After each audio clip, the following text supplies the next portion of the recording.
Test. Test. All right. Thought it said something and it didn't work. Yeah, this is looking. All right, cool. Hopefully chat will work and we'll be off to the races. Quite literally. What's up, boys? How y'all doing? Let's get it. What's good? Not much, man. Chilling.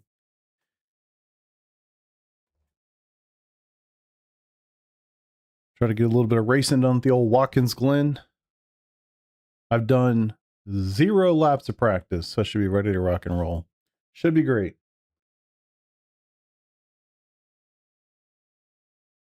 Oh.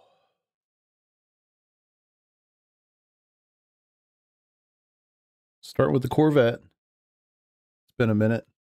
We got a livery made for it, so I'm all excited about that. So let's rip.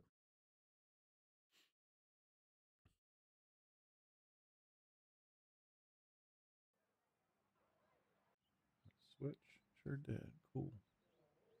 0 to hero. You love to see it. It's nice too. It's all fixed, right? Yep. Sweet. Don't have to mess with any of that. Sure this thing's working. Cool.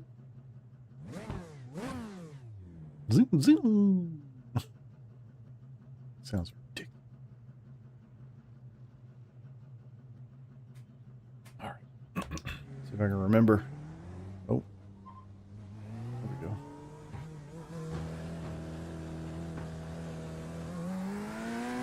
Try to remember this place real quick. Great place to park.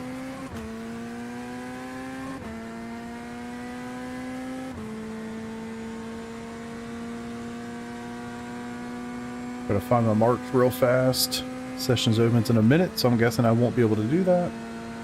Maybe I'll just start at the very back.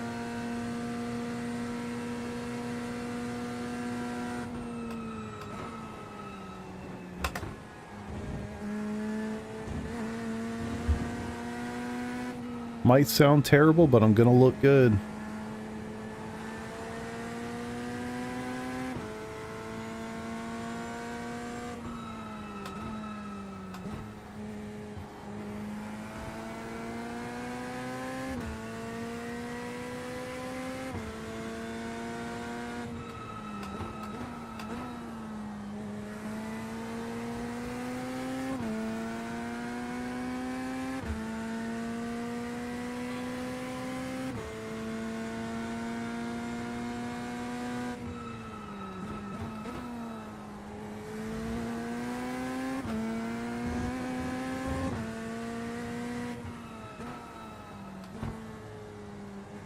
Just the fixed? Yeah, it is. It's the fixed regional Americas series. Stand 4 through there, maybe?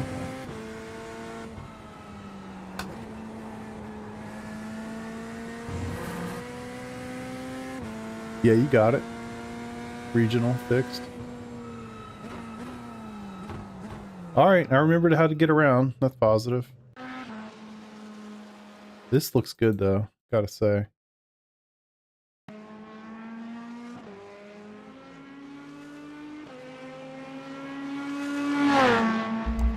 I think it sounds really good from the outside. The inside, maybe not so much, but... Damn if she don't look good. Oh, baby. Doing brands? Yeah, that's a good one. Chance of rain? I mean, I guess you should expect it there, right? Yeah, dude, same. I almost signed up with... I will probably drive the Porsche in the next one. I figured I'll just hop into a couple different cars. But I haven't driven the Corvette in a while. And Colin just made the Corvette livery for our team, so I thought, what better time to hop in that thing than right now? So, how's I got somebody on Twitch. How's it looking? Twitch stream look okay? Been trying to get that going. Y'all know me, I can't quit it. I tried. want to make sure the quality's decent. It's not stuttering or anything crazy. That looks pretty good. Yeah, let me know. Hoping for the best on that front.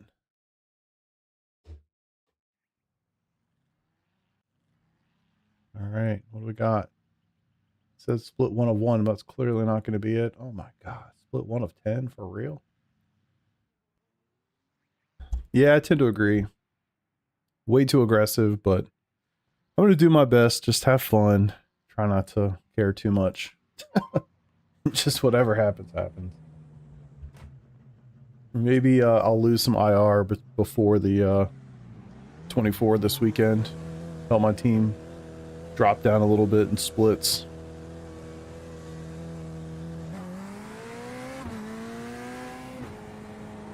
Yeah, I feel like the just all GT3 stuff is just too sweaty. I feel like IMSA's a little bit easier because it's a smaller field that gets inherently more spread out because of the traffic. I tend to gravitate to that more. I feel like it's more of a race and less of just a free-for-all.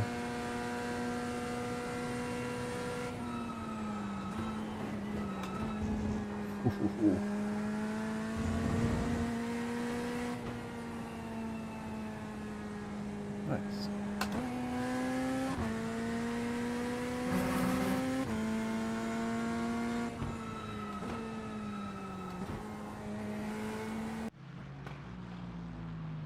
Oh, hey, we're gonna look good though. We're gonna look good. We'll sound good from the outside and look good as well. Sweet. All right, let's get a quality lap in.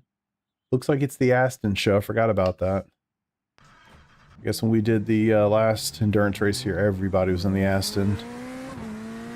I guess it can take the bus stop really well. So whatever, we'll have fun.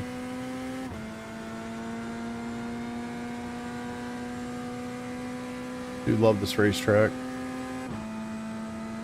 It's kind of as good as it gets, man. Great track.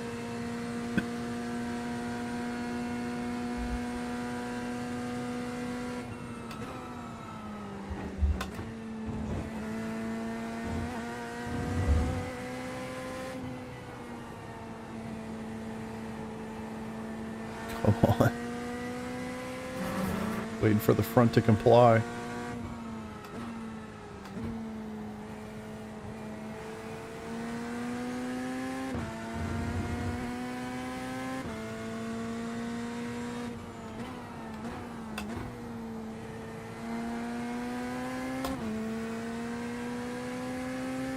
Feels good. Might not be fast, but it feels good.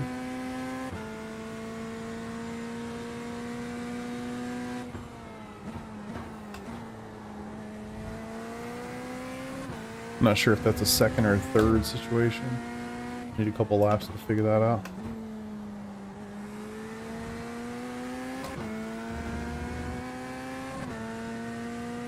Understeer?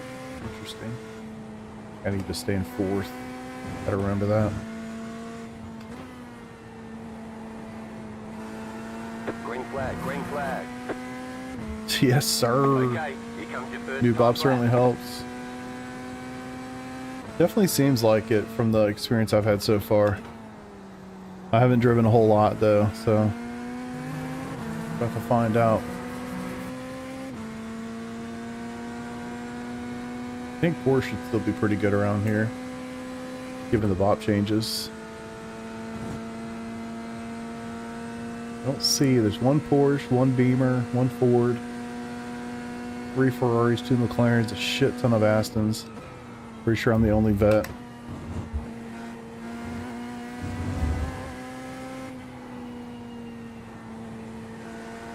That was a little sketchy.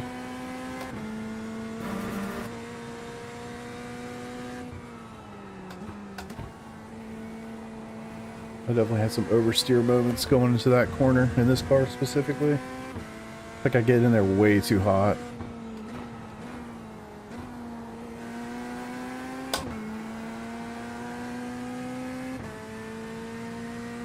Yeah, good call. No McLarens in this one, if I can see quickly. I got a feeling they'll be coming back, but yeah.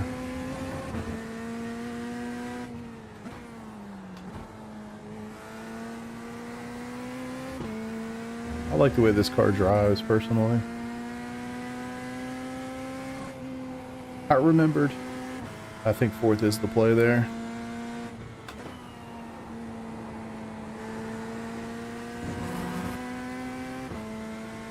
One more lap.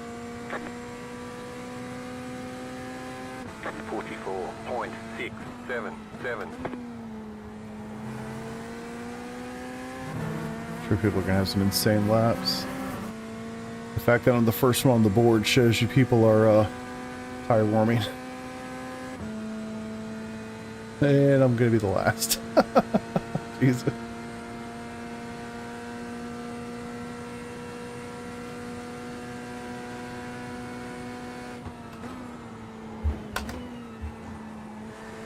God. That was very sketchy.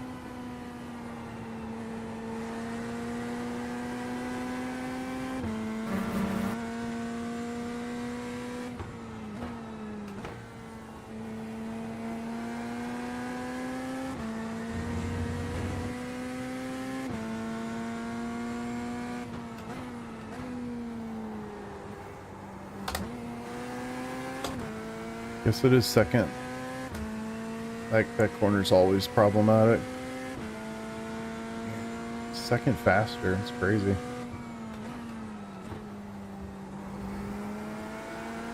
Oh!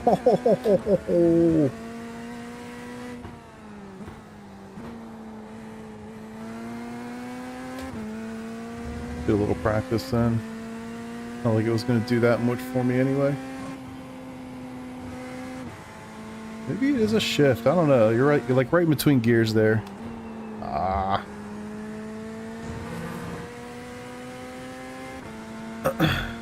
Just working through it, man. You're watching me do the first 3 laps of this track in 6 months at least. That's why. Not like it's better necessarily. I'm just trying to work myself back into this racetrack. It's been a while. McLaren is such a balanced car. Yeah. Yeah, has been, for sure.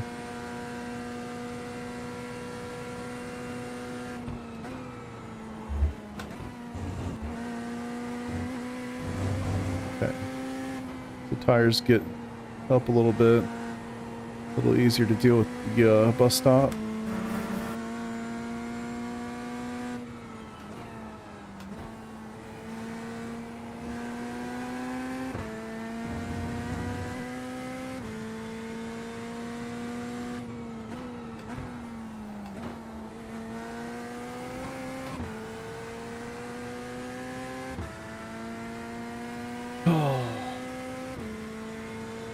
Slowly remembering.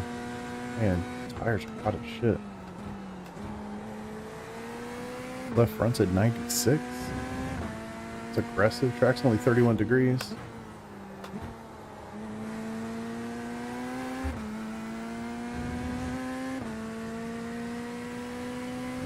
Shift it.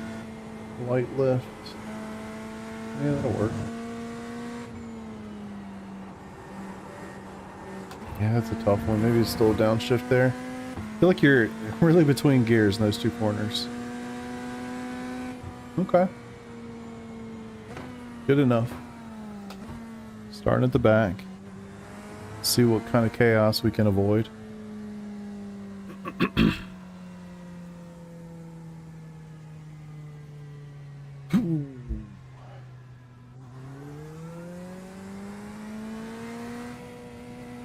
It's nice how freaking smooth this is here, man.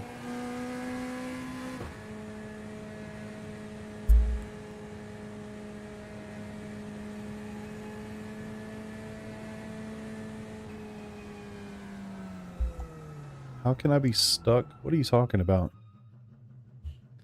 Are you talking shit or are you just... what's your problem? I'm not sure. Maybe you're new, but I don't deal with bullshit. So say your words or get the fuck out. You know what I mean? Pretty simple. If you're here to run your mouth, don't bother.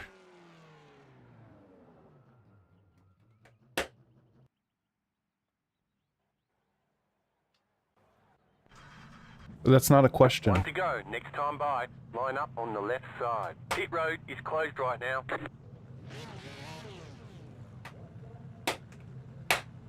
All right, let's go.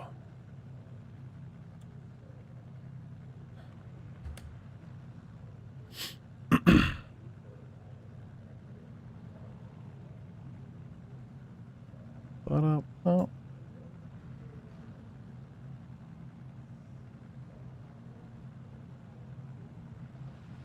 All right. Yeah, it's true. Yeah, the Laguna is just not a good place for IMSA, man. I've done some league races there in an IMSA format. Ooh, it's brutal. It's absolutely brutal. I think Elbow's out, the Wednesday night group. I think they even decided to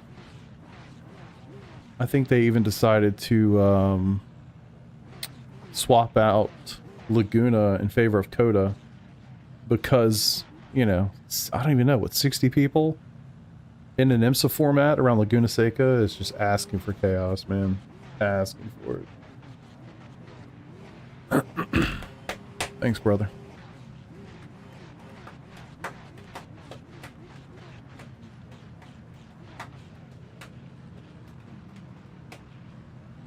I haven't done one of these fixed races in a long time. I feel like it's going to be chaos. I'll do my best to avoid it.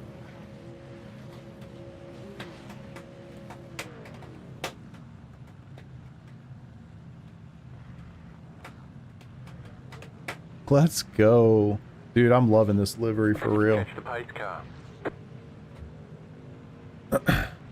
I think it looks, I mean, it looks good on all the cars he's done it on, but Catch start 10 brother, car. Catch start Corvette 2 car. looks Catch sweet. start 8 car. Guess I should let this guy get by and then do the weaving. Catch start 18 Oh. car. There goes the Mustang. Yeah, you got it, buddy. You're ahead of me anyway.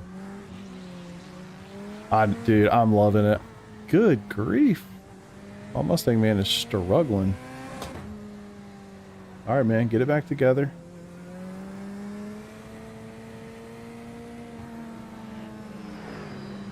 Holy fuck. Are you going to kill everybody here today? Good lord.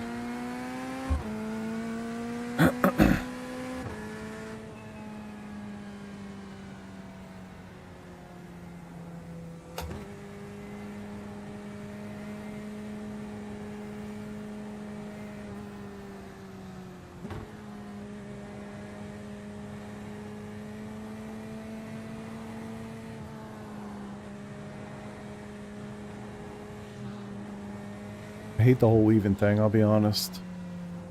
I guess it gives you something to do on the pace lap. Rick, what's up, buddy? How you doing, man?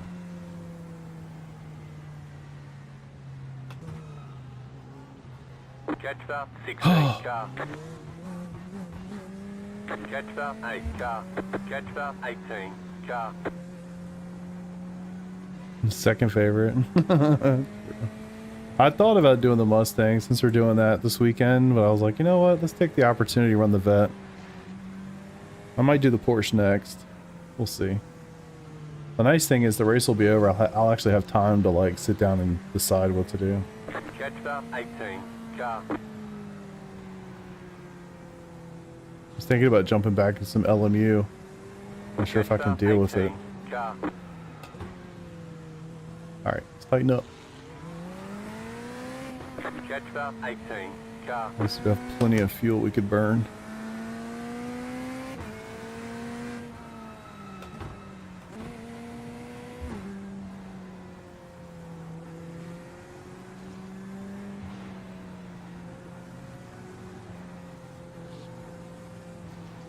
Catch What's up, start Seth? How you doing, 18 bud? car.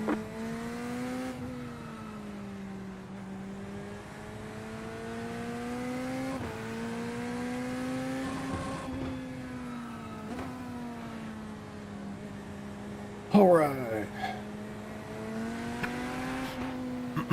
I get the feeling chaos is coming.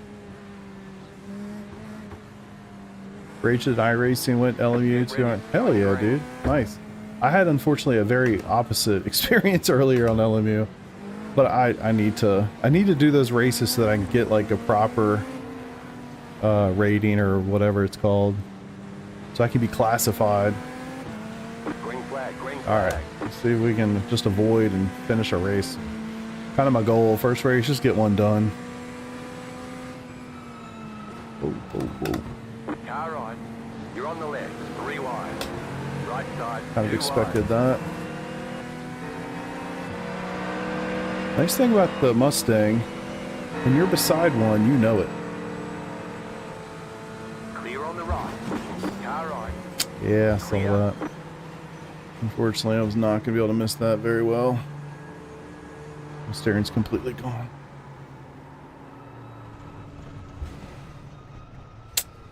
Unfortunate. Dang it.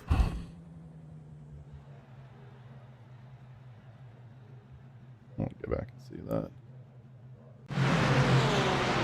That is tragic. That sucks. Saw him spin. I was hoping I was going to get past him just fast enough. Obviously, did not.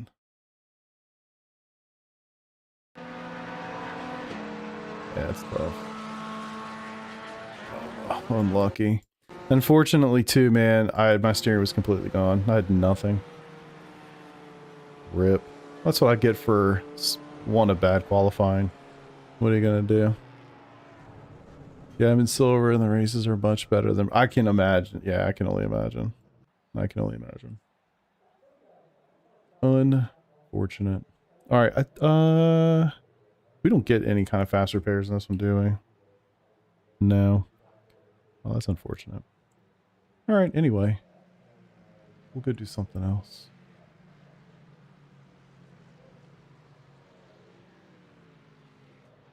I wish I could easily jump into, I don't know, the timing of all the races is a challenge.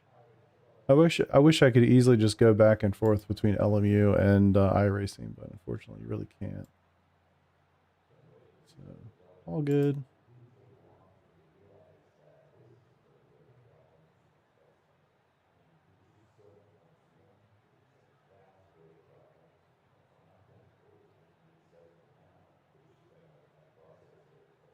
Oh, let's see. Perfect.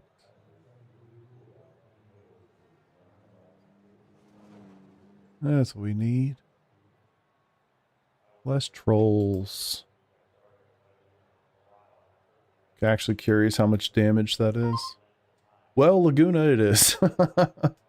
Yeah, I don't know, man.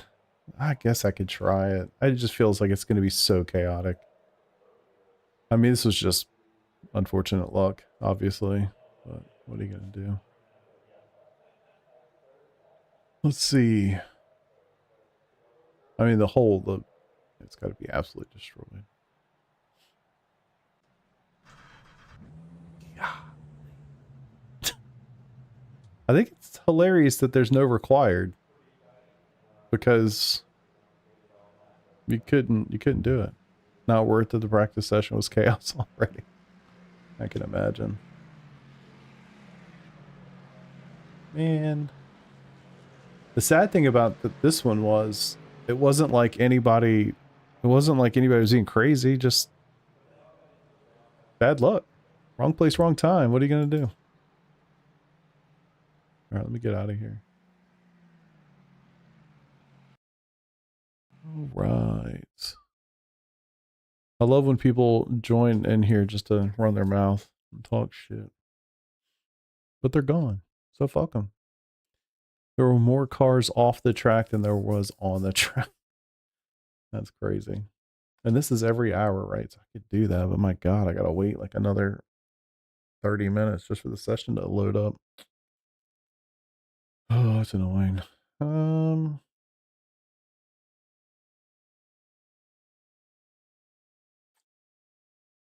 really want to do that. That will not give me the opportunity, I think, to jump in. Brands. right? So that'll bleed over into the next one of these anyway. Really don't want to do Laguna Seca. I'm just not a fan of the track. I guess I could. I guess I could. I don't know.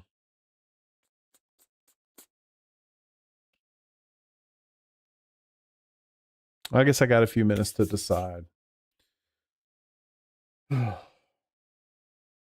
Unfortunate.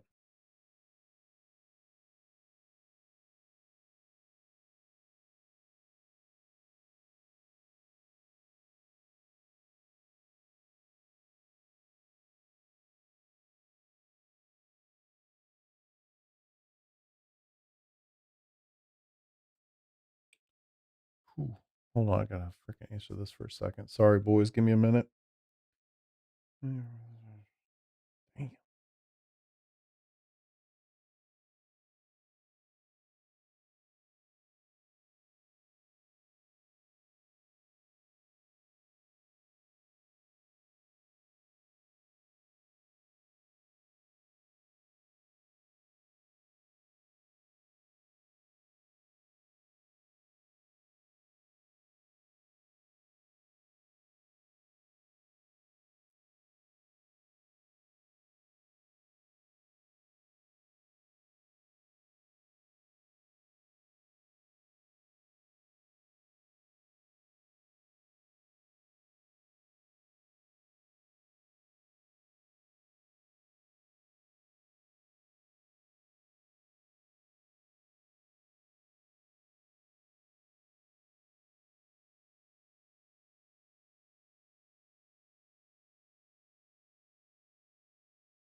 Not sure what to do here.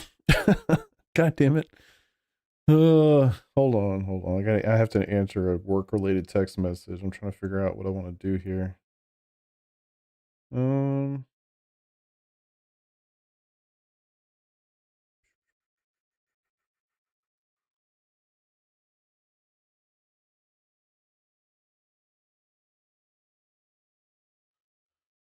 Look at my damn schedule.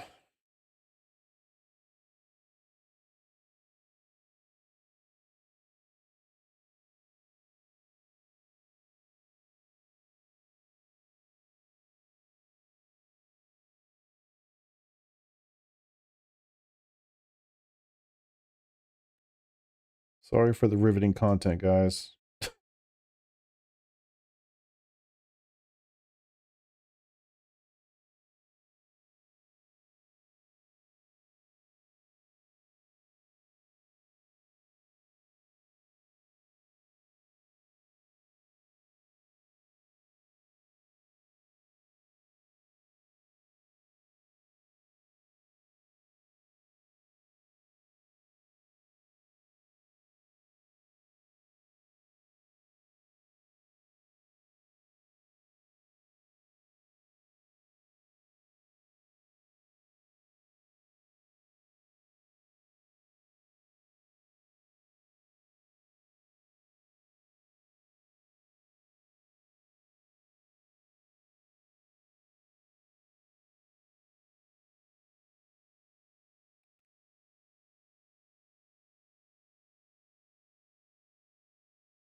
All right. Fuck. Sorry. Jesus. Still thinking on this part. Let's see. First sector is pretty much coated in gravel. That's ridiculous, dude. That's ridiculous. I need to run a couple laps. I mean, just for fun, if nothing else. Patrick, what's up, buddy? Since you got a bit of time on your hands, would you mind showing your graphic settings and tell me what you'd lower if you had a 5080. Yeah, absolutely. Late models are at Martinsville in 4 minutes. If you're feeling I love that. I love that. I think I'm gonna wait. We got like 3 minutes and then I can register. I'm gonna register for the next Watkins Glen. We're gonna power through this. We'll do the next one. We'll have some fun with it. We'll go from there. I mean, honestly, there's a lot of good choices here. So Suzuka, I don't really love in these cars, but honestly, I'd be pretty happy to race Imola as well. So we'll give Watkins another shot. I think I just got really unlucky. So yeah, give me a second here, Patrick. As soon as we load up, when I can register for this race, I will show you my settings. Bam Dan, what's up, dude? How you doing, man? First race of the night didn't go so well. Did not go so well at all. Yeah, qualify. I mean, look, I haven't driven Watkins in a while. First lap was, slow, and then I 1x the second lap. So started the back, which honestly I probably should have just done anyway. And then I just got really unlucky. The guy spun in front of me and going up the S's on the first lap and just collected me. So I thought I was gonna get there fast enough to get by him, but what are you gonna do? I zigged when I should have zagged, man. Maybe try the peak up on the Nords. Oh wow, yeah. That's a hell of a place to go if you just want to gain some safety rating, that's for sure. Certainly a good way to do it. Yeah. I don't know, how would that car be around Nordschleife, man?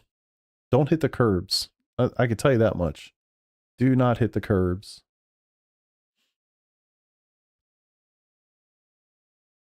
Curbs bad.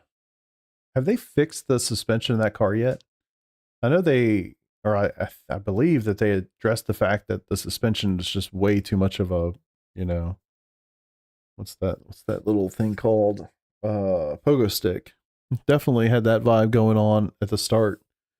Have they addressed that yet, or is that still something that's I guess to be fixed?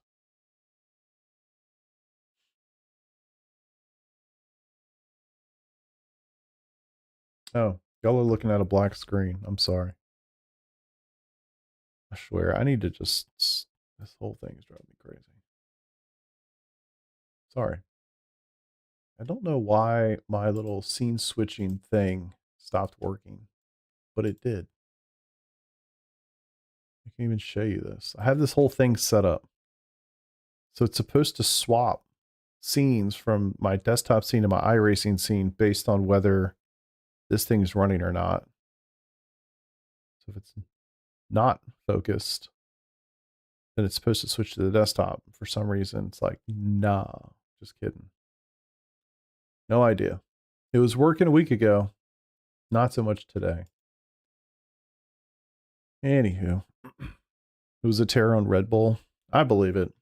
I believe it. I really enjoyed driving that thing at the very start of the season. But man, I don't know. It like hurt my hands. Like it was so aggressive on the suspension side of things that like it was crushing my hands. All right, we're going to go Corvette again. I know it's probably not the play, but I feel like I didn't get enough time with it. So let's try it again. I'll have 30 minutes to practice with it. That's what we all want here. Man, those dudes are doing 42s. That's crazy. I think I'll be all right once we get going, but it's going to take a minute. Still a lot of front engine dominance in this lobby. I don't know how it affects the fixed cars. I mean, certainly different than the open setups, but yeah.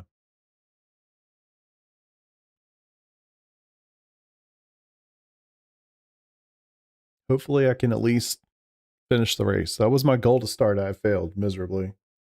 Just want to finish the race. Haven't done one of these a while. I'd like to get a couple officials behind me, find a little bit of confidence, and then go get it. I don't really plan to do a ton of practice for the Nürburgring 24 this weekend, more than I've already done. I'll do some, but I'm not going to run a whole lot of laps between now and then. I'll do a little bit. That's pretty much it. I don't know if you're still in here, Patrick. If you are, sir, I'll show you my... There was a time where I could just show you the setups. I didn't have to scroll this. So if you want to like pause it, feel free. But I'll try to show you everything. So that's down to mirrors. That's that part. I'll show you mirrors.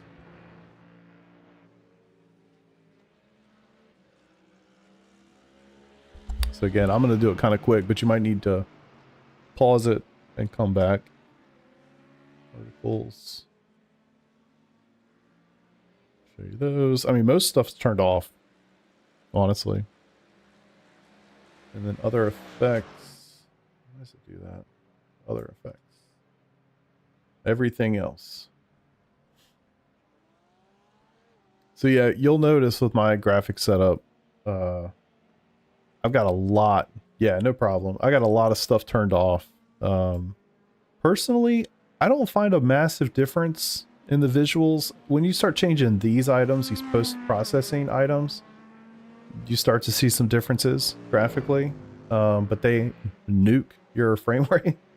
At least, look, it depends on your setup quite a bit, right? So like having 3 ultra wides at 1440 is a huge amount of pixels to drive. And unfortunately, you know, it just doesn't go very well. So I really tried to come in here and minimize as much as I could while not sacrificing everything. Like car objects and different things I like, you know, to keep those high, but I really try to keep a lot of other stuff down as much as possible. I'm only drawing 20 ahead, you know, 8 behind. I'm trying to do like pretty minimal stuff. I don't have the LOD stuff turned on. I was actually thinking about messing with that again to see if that might help. The reason I turned it off forever ago now, years ago at this point, was because I felt like it would do a lot of texture pop in a weird way. I turned it off. Maybe that's gotten better. I don't know. HDR is off in the game, but I'm running it on the monitors themselves. So it looks great. But yeah, HDR is a big hit as well.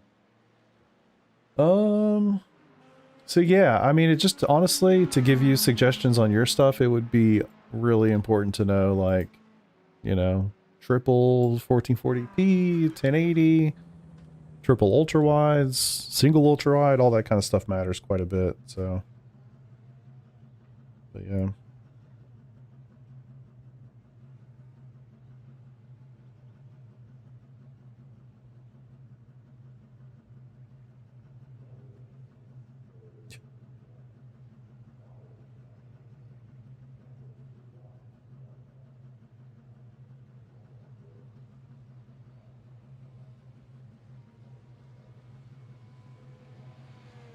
Shit. That was crazy style. Triple 1440. I mean, I would personally start with what I just showed you and then go from there. Why are you smurfing in a 1K lobby talking what? You good, bro? Are you talking to me? I no idea what you're talking about. Context would be helpful if you'd like an actual answer to your question. Jeez. People coming out tonight. All right. I need to run a couple laps, see if I can figure this thing out, man. Find some pace.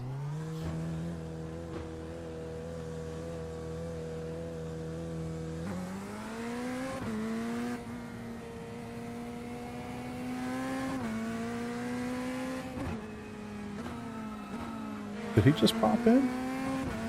Context, just trying to rage bait. Ah, okay. That's helpful. Like, what? Random as fuck.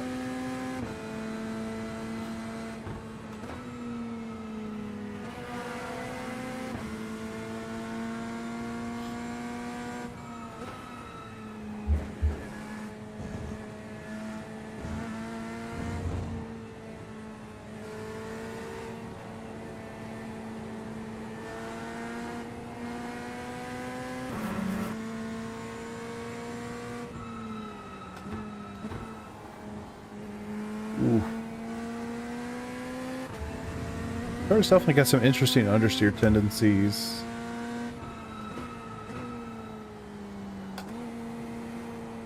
Like right there. I feel like the back end doesn't come around too well on exit.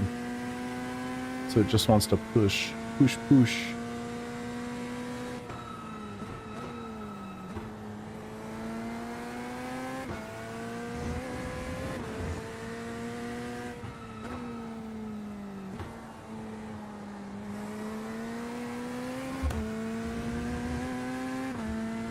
Maybe it's me, but I actually kind of like the way this car sounds.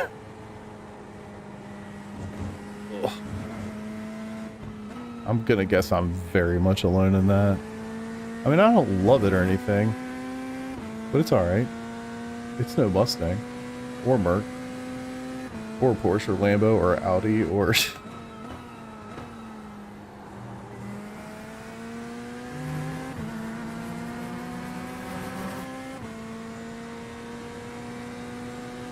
Need to find a good line through the bus stop that's not suicidal.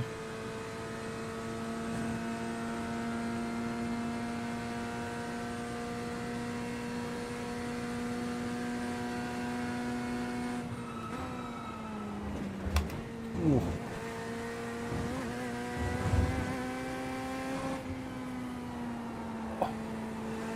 Just kind of got lucky it came down straight.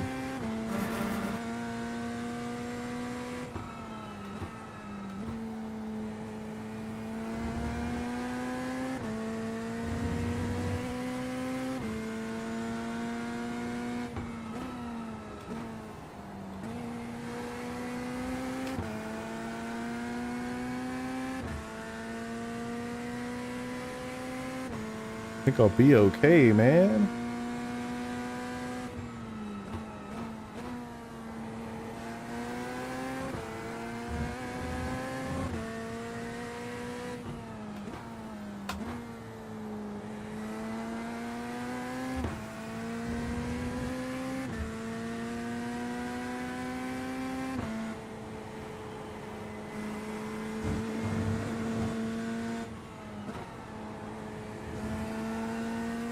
Alright, I think that's the play through there. Fifth, barely. And then downshift to fourth.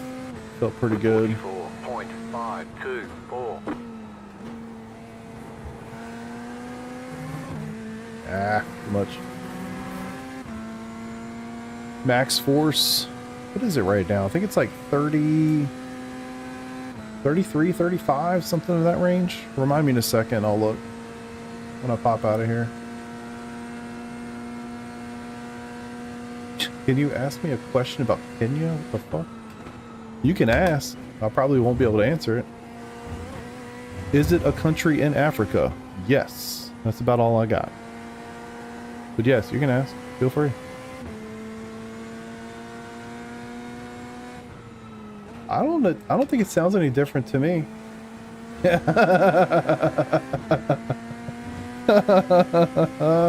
Love it. All right, that's a good joke.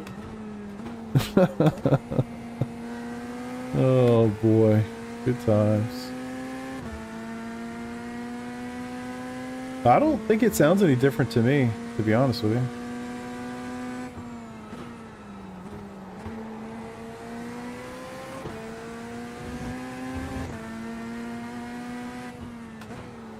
Oh.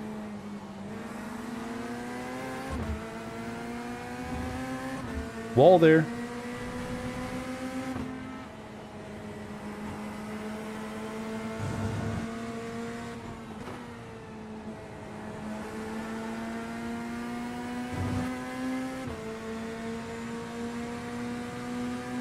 This is a practice session, so 44.064. you can ignore everything. Rankings, it doesn't matter. This is just an open practice session.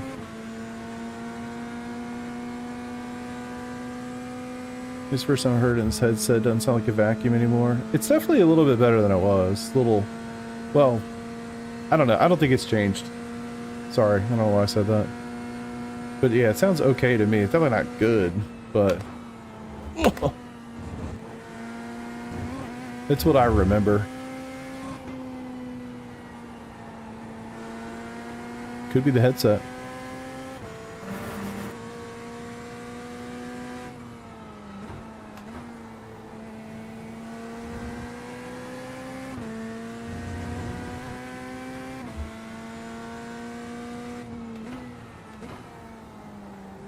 Wish I could get third here. I feel like it's slower because it pushes so hard. Green is growing though. It just feels like you need second, but I probably don't. I feel like in this car you're actually higher RPM than you think you are, because it's not that loud at like 3 and 4K RPM.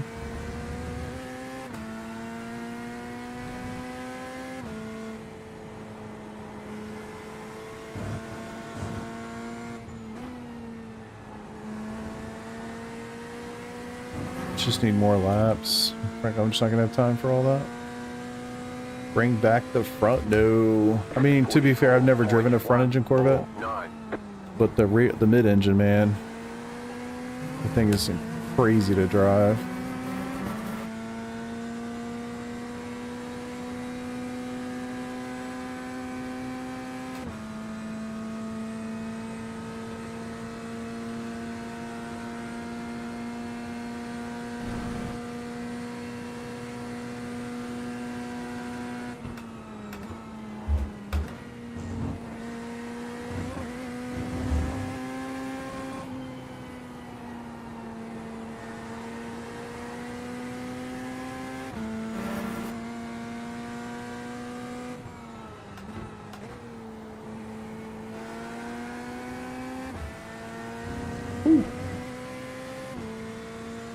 Yeah, I mean, I definitely... I'm trying to think if it's the 6 or the 7 I liked more. 6, 7. Yeah, I mean, they're definitely sweet cars for sure. But man, I tell you, love the 8. I wish I would have had a chance to drive one of the front engine ones, but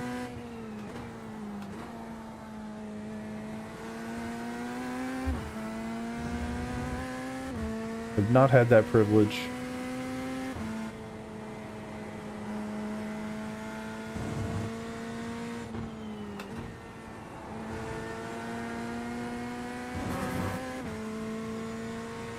Okay, I think I feel pretty good.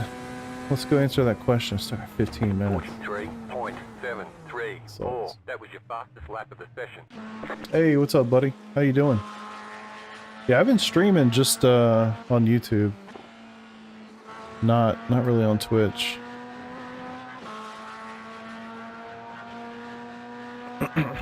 Alright. What is it? 35 kilograms right now. I don't mess with this too much. I mean, I've definitely gone through and made a ton of changes over time. But nothing crazy. Really, this is all pretty standard. I've messed with the ABS settings quite a bit.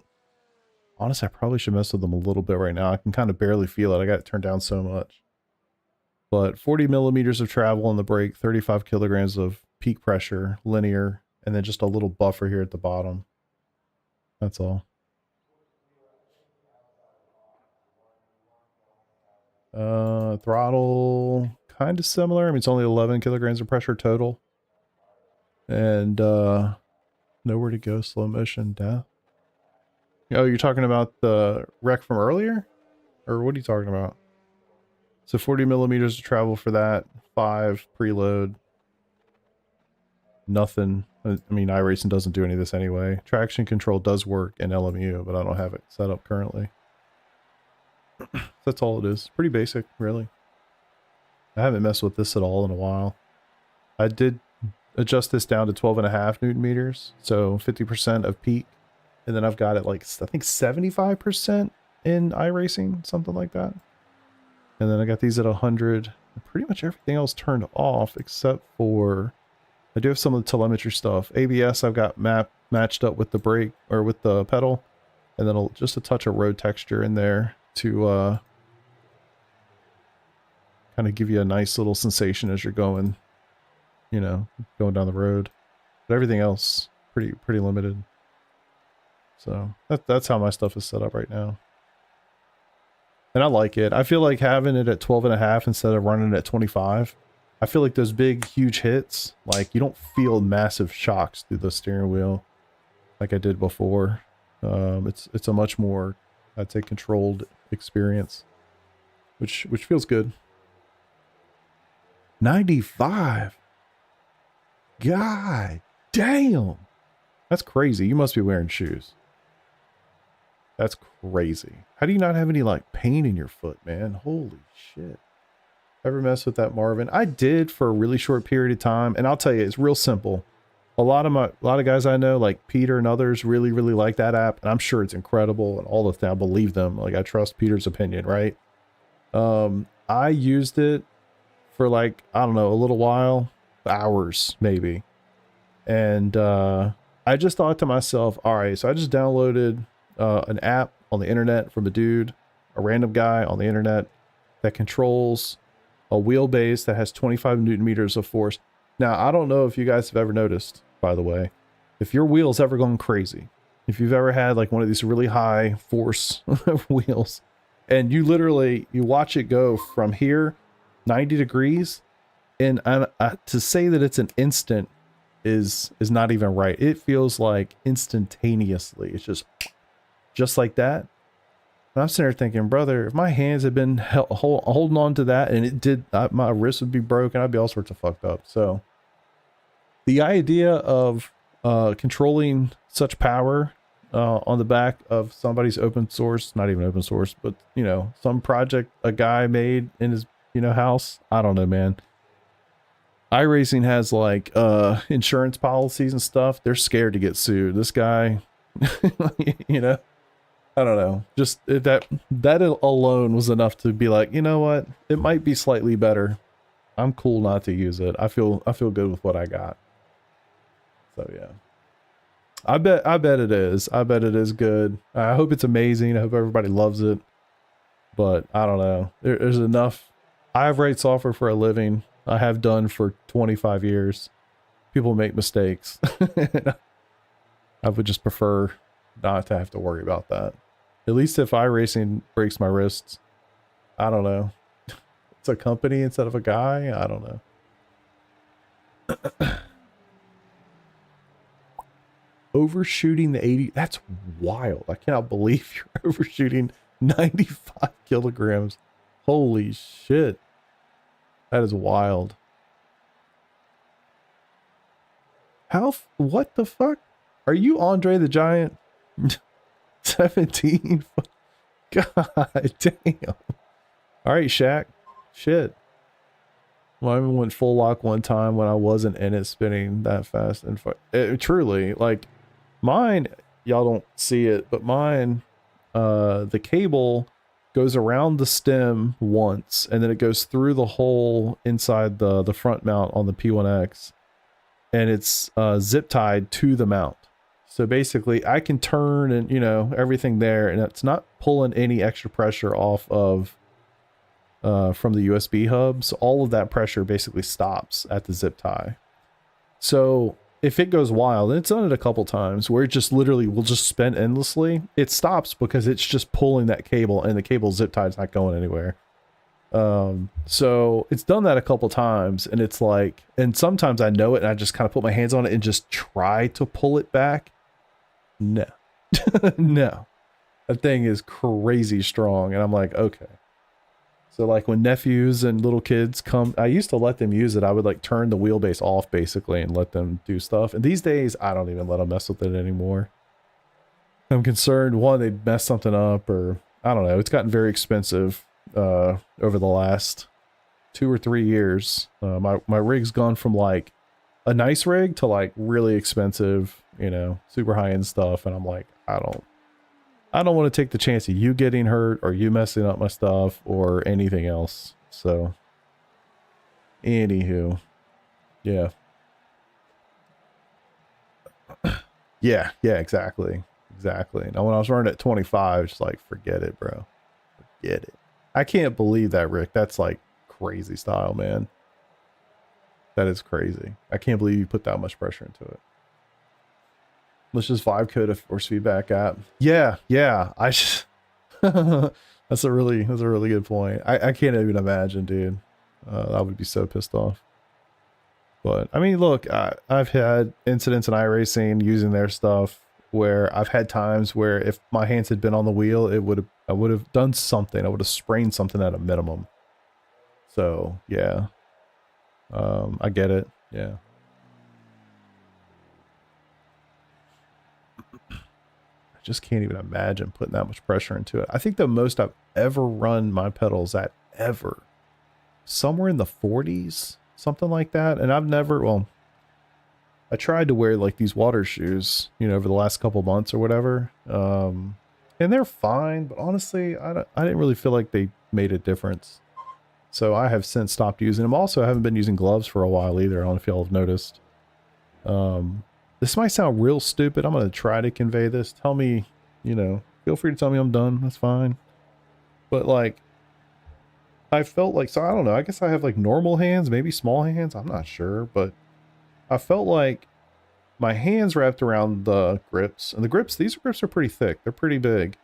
So then the extra bit of fabric that is in between now your hands and the wheel, I don't know, it like, I don't know, it like made me, like made my hands tight, or it made them hurt a little bit. Like, I don't know, it felt like strained them a little bit. And frankly, since I have not been wearing gloves, like, no problem. No problem.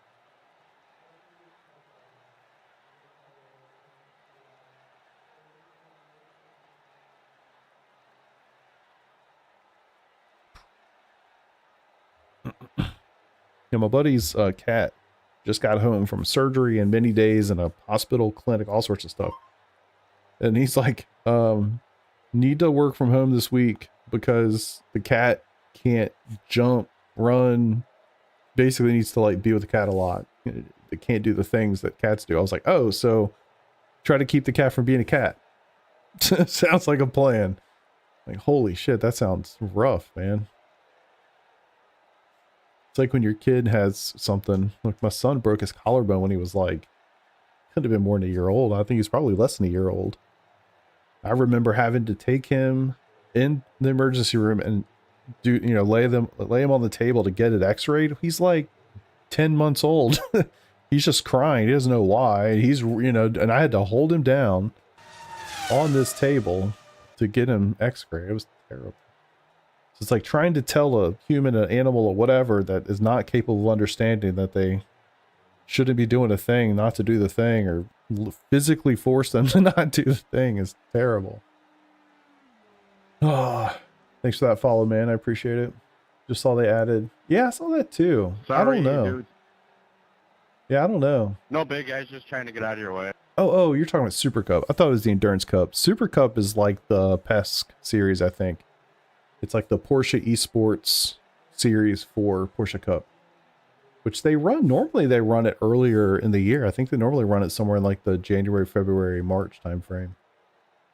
I think that's what that is. So you get to qualify for it by running the qualifiers, and if you qualify for it, you basically are in the top Porsche Cup Esports League, or whatever you want to call that, where they compete for real money in the whole 9 yards. I'm scared I won't be able to fit in the dream. I mean, you haven't given us a lot of details, but based on what you've said, that sounds unlikely. Sounds unlikely, Rick. But hey, Corvette or Mustang, I mean, get you a really fancy Mustang, that might be just fine. Yeah, did you guys see the video of what is it, the Ford GT Mach 4, I think it is, that they just ran around the Nordschleife? They did like a 614, 615, something like that lap. So it's not the track that also includes the GP circuit or anything. It's literally just the Nordschleife. 615 is stupid fast. Stupid fast. Yeah. And it was a cool video. The car looks incredible. I don't know what the record is. Is it in that range? But they also said too, this is a car that, like, it's not street legal. It's a track car that you can buy as a private owner. My assumption is you probably, and they didn't say this, I've seen other cars that are like this. You buy the car, they store it for you, they hold on to it, and then they show up to whatever track you want to track it at, and then with a crew and the whole 9 yards, and prep it for you, and then you get to track it, and then they take it back, do the services required on it, and all that sort of stuff. Just like super rich person stuff. You know, this isn't like just buy yourself a Corvette and go track it rich person stuff. This is like super rich people stuff. Fastest ice only car around that track. Interesting. Interesting. Damn. Yeah, that thing was hauling. And they did it in like crazy cold conditions too. I don't know if you've noticed that part of it. But yeah, that was a sweet video. And then man, that car looks so freaking good. It's crazy. Crazy. All right, 3 minutes. And then we hopefully make it past the S's. 3rd overall. That's wild. That is wild. I kind of wonder what the point of some of these cars are. Like, that one specifically, I guess they just do it because they can. You know? The track only, like, how much could they possibly make on that kind of thing? A Porsche hybrid at what? 519? What in the fuck? That's crazy. You're not talking about like the 919, right? You're talking about something more modern? I know the 919 is stupid fast through there. That's crazy.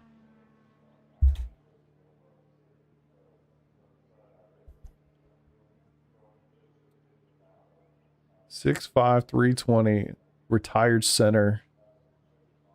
I know I don't fit in a Stang. Couldn't turn the wheel more than a few degrees. Damn. You need to get you like a big ass truck. You must drive a truck then, right?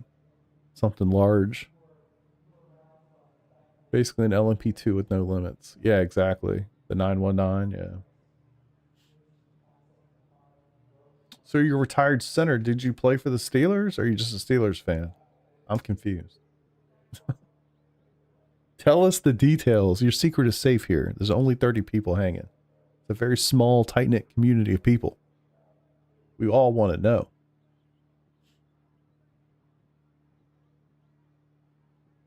I just got to imagine at your size, you got to have a truck. I know, right? Now we got to know. Tell us. I'll tell you, I am not 6'5", 320. F-150. Hell yeah. Play D1 football. Love it, dude. Yeah. I'd love my truck, man. Dang. Just cleaned it up for the first time in a long time this weekend. I've been doing a poor job of keeping the inside. What I like to typically do is keep the inside clean and let the outside be dirty as hell. I've done a poor job with that. So I think it was Friday I went and cleaned it out on the inside really, really good. And then Saturday went and cleaned the outside. Now I tell you what, trying to wash that truck like at home is a nightmare. I don't even do it anymore. I just take it to a car wash. It is such a pain in the ass. It takes forever. I got to get like a ladder out. It's crazy. Just don't even do it. Don't even do it. True, I'm almost the coolest. If it was a Raptor R, it'd be the coolest. But true. Like really close. Really close. I love that truck, man. I really do. We were coming in from dinner last night and we got to like, we were really close to the house, got to a light.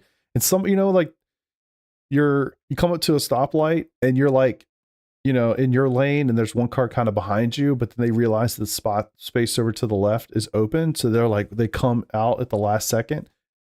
You know, it was kind of like, oh, like I'm going too slow for you, apparently. You know what I mean? And I joked, I said something like, man, we should race them. I don't know if my daughter said we should race them or then my wife said it. And I was like, on. The person beside me did not know we were racing. So I'll be fair with them on that one. And I didn't put in sport mode or anything. I just hammered that some gun. As soon as the light went green, I spun tires twice. I don't think, I mean, the gears were changing. I think it was mostly a sand on the asphalt after all the snow we had this past winter. But yeah, we you know, made sure they knew. Made sure they remembered. It was a good time. 10 of 10 would do it again. Lifted it 6 inches so I can get it. Yeah, nice. I love that.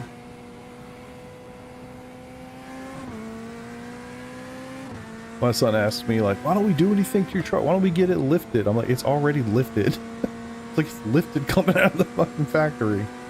Why don't we get big tires on it? I was like, bro, it's got 35s on it. What do you want? Oh, we got a McLaren. Boys, we got a McLaren.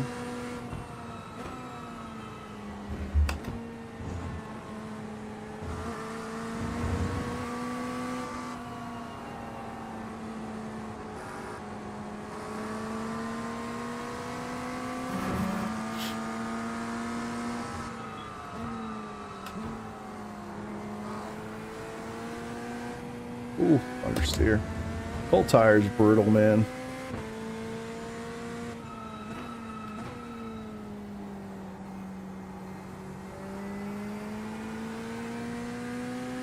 All right, split 1 of 10 again. 3,900 strength of field. Can we just finish the freaking race? That is literally the goal. It was the goal last time too. Miserable, miserable failure. I could have definitely done something different there, but easier said than done. I think I still had that car to my right. I could have done too much.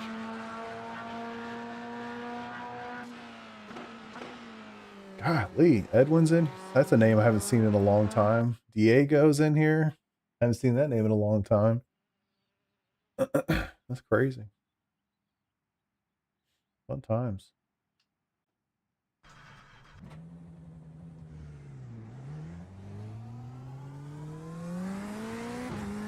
So the guy that's number 1, I know him from a league we used to run called PRL back in the day. He is that guy that I lost my Daytona win to because he was on his 3K Smurf as a 9K driver. I don't know if he's on the Smurf or not, but the account's 7.3K. So I'm gonna guess the Smurf is just where it should be now? Ish? I guess I should warm the tires up. I hate this.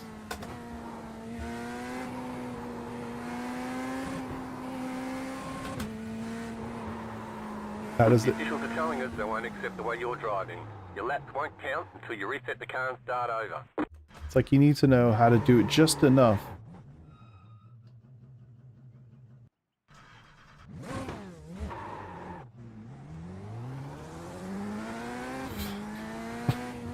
LMU's gotten a lot better, and I would say like has nothing to do with like tires, physics. That's all the same.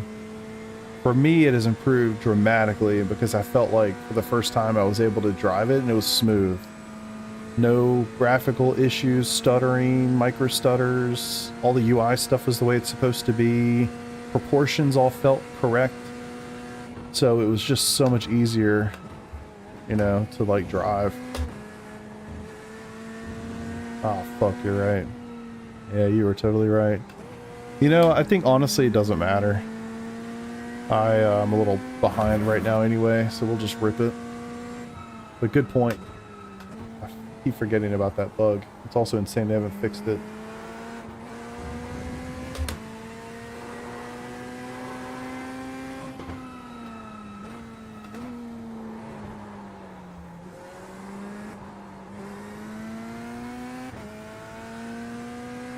But yeah, I would say LMU's, I mean, for me, it's gotten a lot better. I think for most people, it was exactly like it was today, what it was a week ago, or whatever for you. But given my setup, the issues I had with it, way better. Now the people are psychotic. That's a problem. And I'm sure, again, we're comparing effectively rookies in LMU to anything in iRacing that I experience regularly, so it's like it's not a fair comparison, obviously. But at the end of the day, it's if I'm signing up for a race right now, that's what I get. You know, so I need to push through it.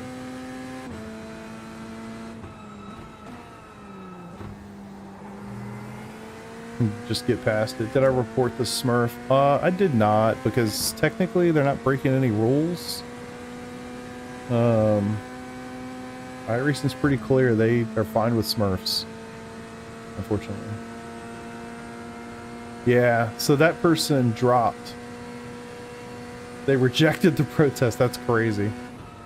Yeah. So technically, in this case, if you're like tanking, you're not actually a Smurf, right? I mean, I guess it depends on the definition of all these words, but I just think of that as tanking. You're on your one primary account. You don't have two accounts.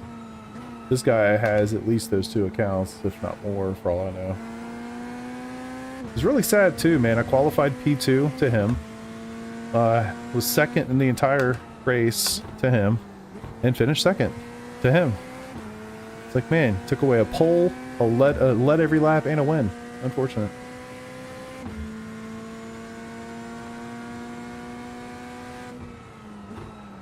I asked him about it during the race. That was at least fun. I got some enjoyment out of that.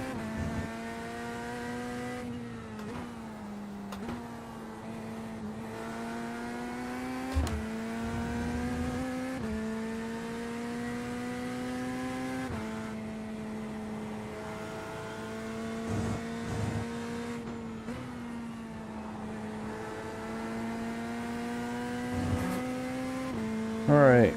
One more lap. Am I gonna at least do a little bit better? Nope, 44.8. 44.893.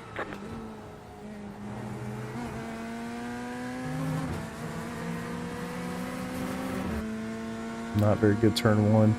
Turn one here is so critical, it's crazy. I mean, for, I guess, very obvious reasons, but yeah. There's IP data, identify Smurfs. Exactly, yeah. They don't care. I think that's very clear at this point.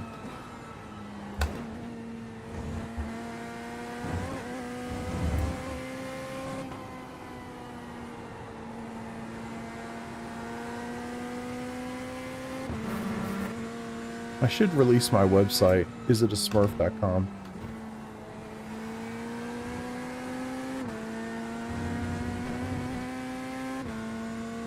I was working on that until I actually started working on an actual company again.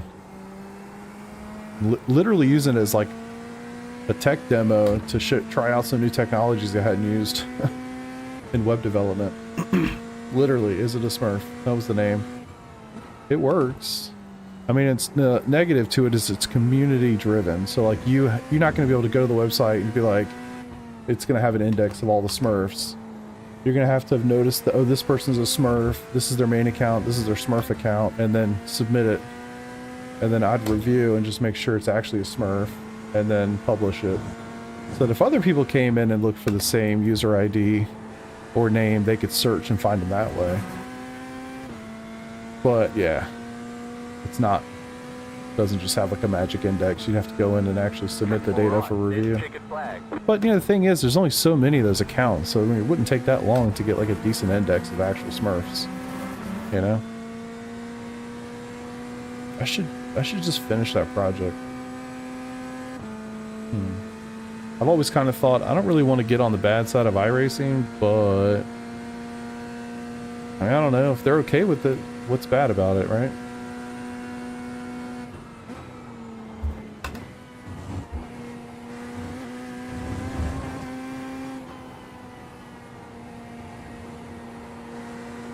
Feels like forever before you can get back on the throttle.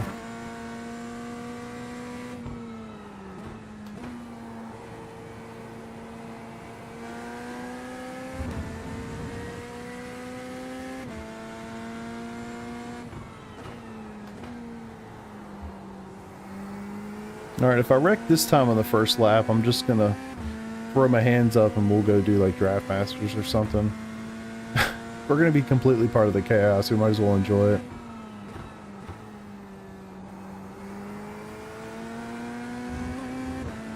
I think I'm going about as fast as I can. It's not saying a whole lot, but all good. Smurf leaderboard. I really did, man. Yeah, it's a thing. I have an actual app in my GitHub account. I was using Blazor. I don't know if anybody's into web development, but I was using Blazor because I thought, oh, I've never used this before. It'd be cool to give this a shot. It has a search function, submissions, all sorts of stuff. I mean, there's a whole thing to it.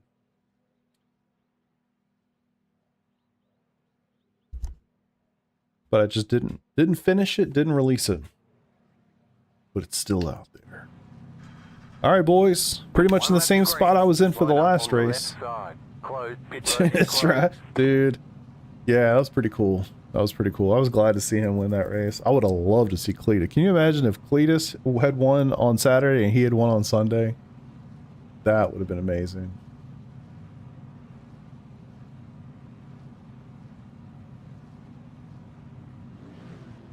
I'm kind of getting motivated to work on this project.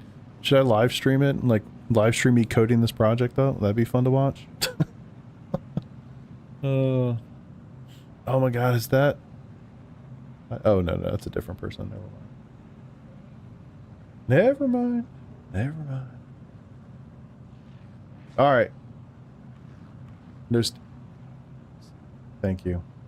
I'm sorry. I don't know my... Thank you for telling me. I was on the wrong scene. Presumably you can see it now. Yes. So I got fancy, and I have two major scenes on my Stream Deck for streaming. One's called iRacing, one's called Desktop. You can imagine what they do. And what I want is when I close iRacing, like close out of a session and it loads back into the UI, I want it to switch scenes automatically to the desktop so that you guys can see my web browser and whatever I've got going on, right? And then when I load into a race, I want it to automatically switch to the iRacing scene, which has the game capture, it has all the overlays, all that sort of stuff. And there's a way to do that. It was been working for a while, and somehow I've broken it. I don't know what I did. I'm gonna have to figure that out.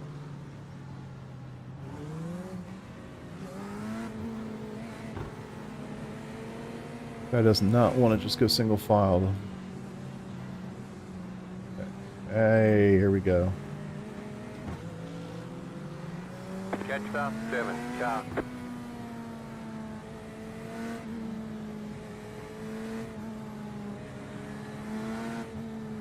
But anyway, the reason there's no standings is because my desktop scene shows my desktop, but none of the Race Lab overlays are attached to that scene.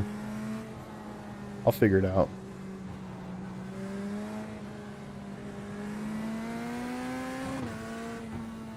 And maybe what I should do is just get rid of the iRacing one and just do display capture, and you guys should see it that way. I just assume that it's going to be more performant if I have game capture instead of desktop or display capture in OBS.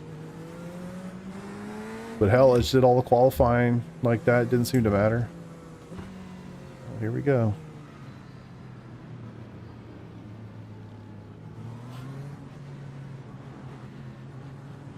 This is just ridiculous. All this weaving creates so many problems.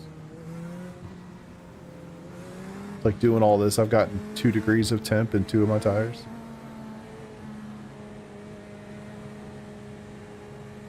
Catch stop 7, car.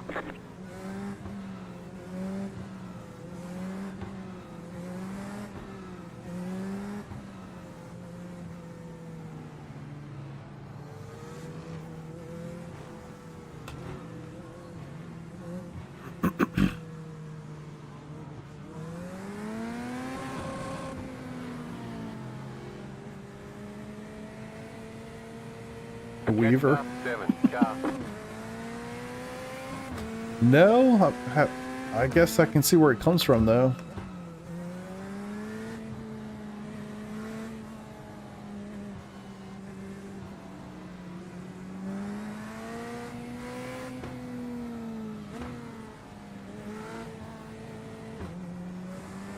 I mostly do it because I'm bored, to be honest with you. With these long ass face laps.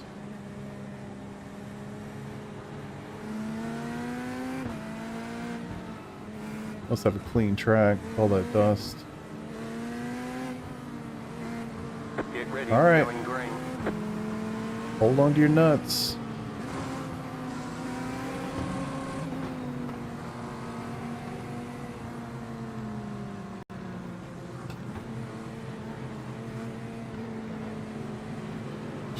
Green, green, green. How does number 7 not get a penalty for that? He had totally overtaken that dude on the outside. Right side. Can we get up the S's?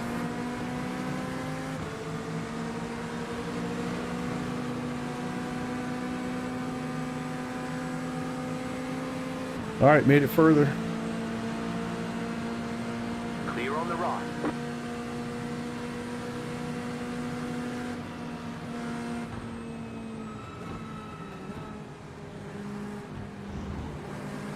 All right. Oh. Good boys.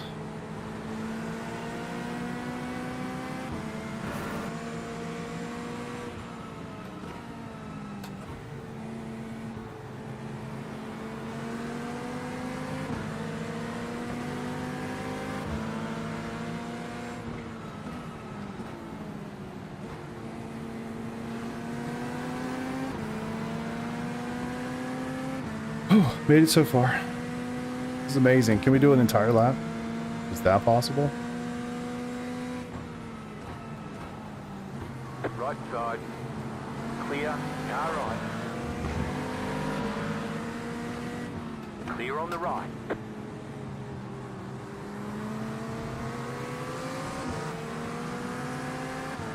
This is hectic.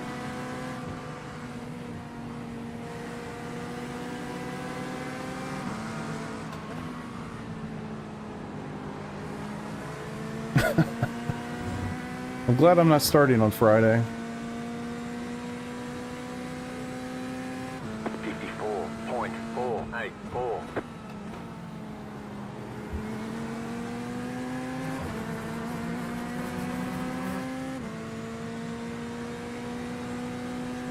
Osvaldo, me empujaron por detrás, pues, disculpa. No fui yo. El Maca ese se tiró como un loco y me dio. No idea. Check the replay first.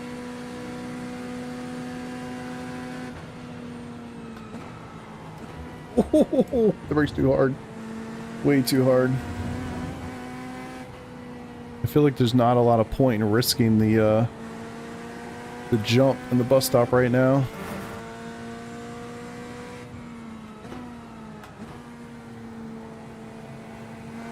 You're not really going anywhere anyway. Oof. Don't push the man off the racetrack.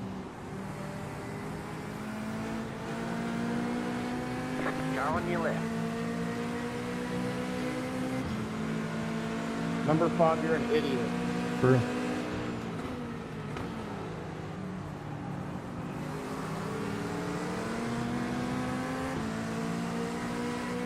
Clear on the left. Left side. Clear.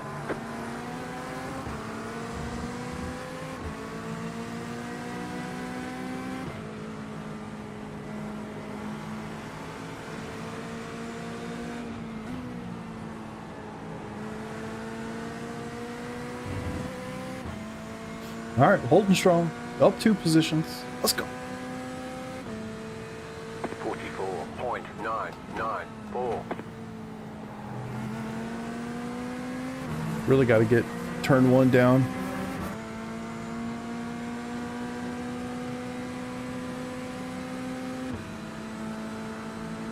Keep hearing that little metal piece in the quick release.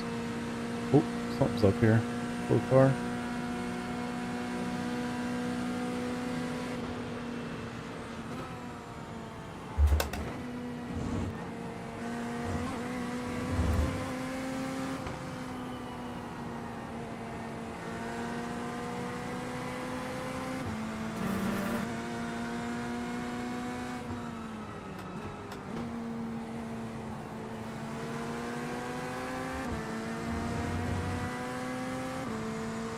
I feel like the guy behind's pretty quick.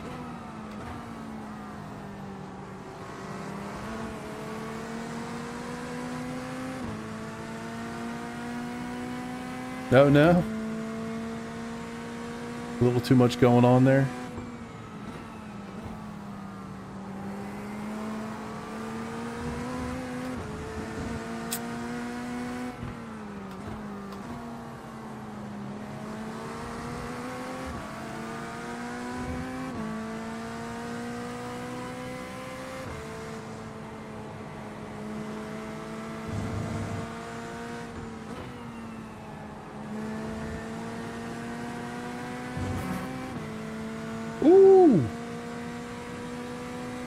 This is going to be real spicy between these two. I can feel that coming. 3.933.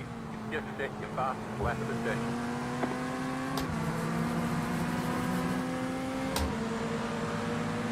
Right side.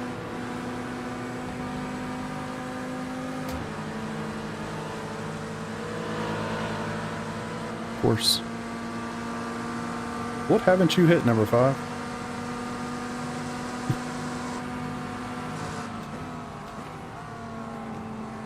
Clear on the right.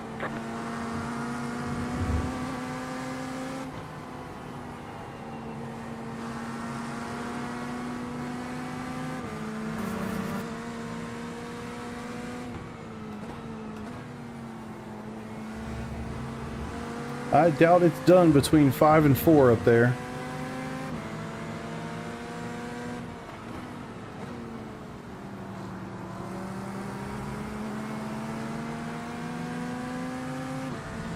I think 19's moving pretty good anyway, but it certainly didn't help me.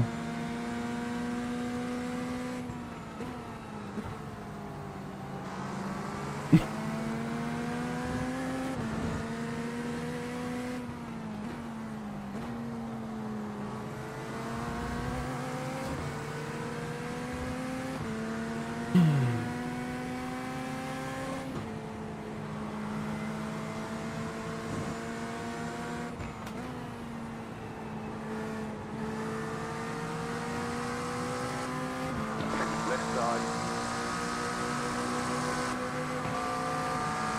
44.735.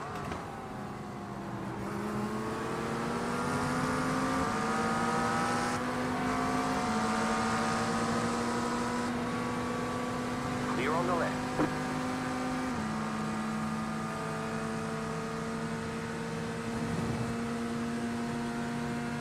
Give him the draft, give you the draft.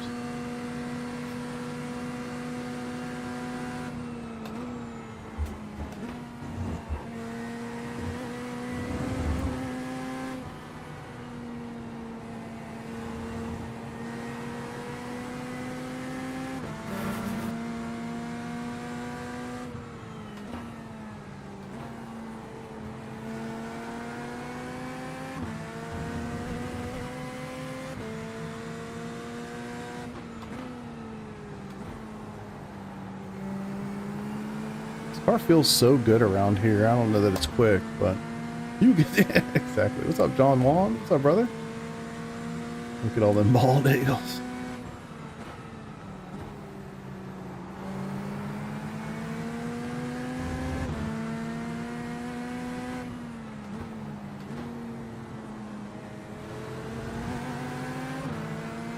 I think a race like this just shows you how important it is to get a good quali lap in, and clearly I did not.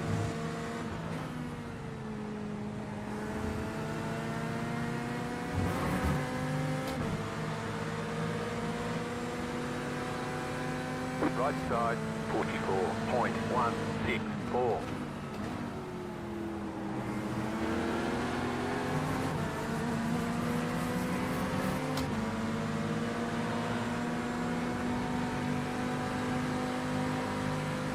Clear.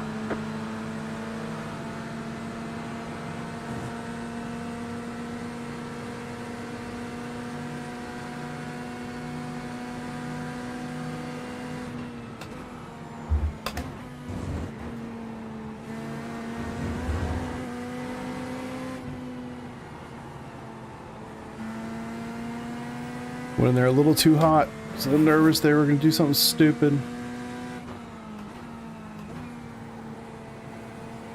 Now I'm hoping that those two guys will tussle for a little while and let me go.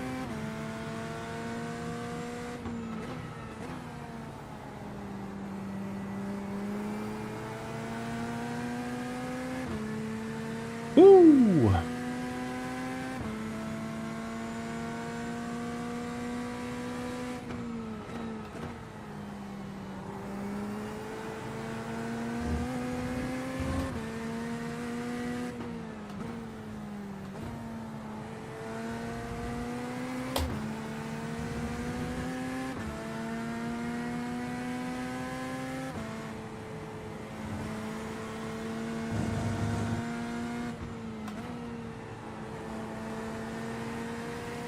Yeah, whatever, Bruno. You didn't leave any space. 43.955.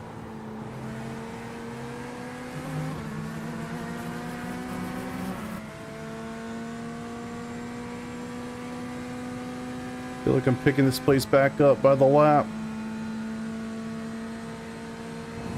If I could just hold this toe, that would help. Really need Jose to get in there. Shit.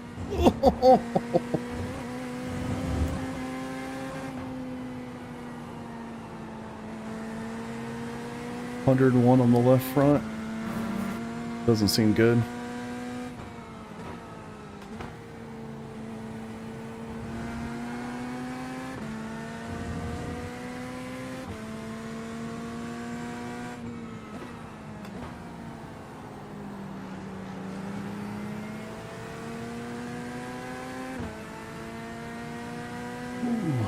You guys good? Take a breath, everybody. Relax your shoulders a little bit.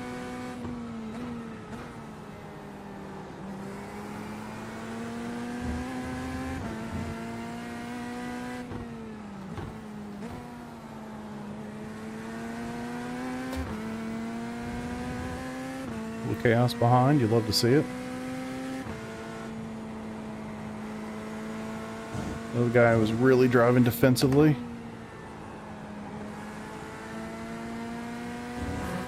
It's just a kiss, man. That probably didn't even hurt. 43.667. That was your fastest lap of the session.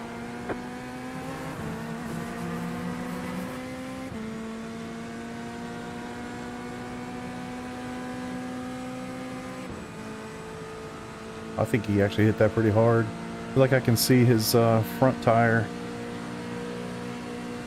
Right Well, I side, shouldn't be able to.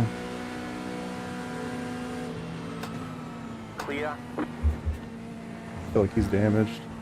Pretty good. I hope he realizes that and decides not to slow me up like crazy.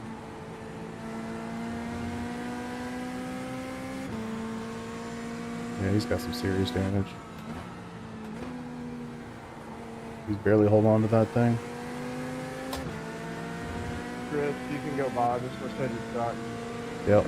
Car on your left, clear. Respect.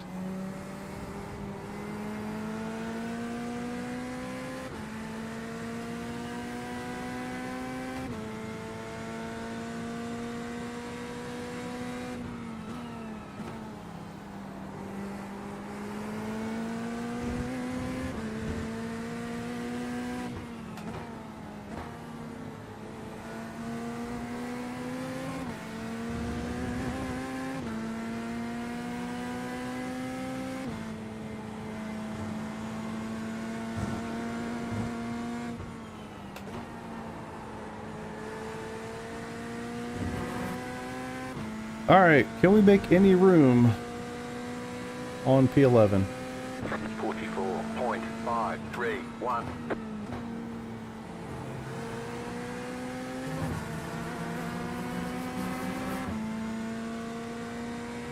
I miss driving this car, man. It's like, it's actually insane. If this car sounded better, I think it would be so popular. I think so many more people would drive this car if it just sounded better. And for the record, I don't think it sounds bad. Just so many better options. When you think Corvette, just don't think this. Yeah. I think it's a very, very divided camp out there. Oh! Trying to do the same thing.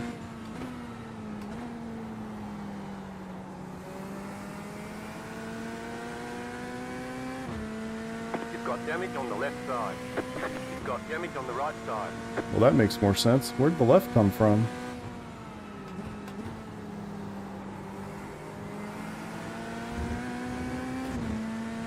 Yeah, outside definitely sounds better, yeah.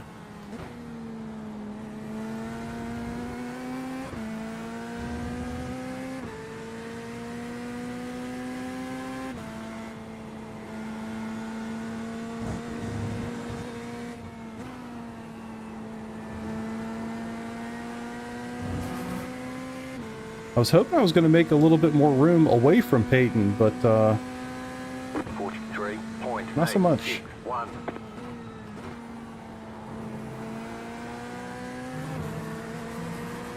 Hey, what's up from the Philippines? How you doing, brother? I love when people tell me they're from faraway places. Pretty cool.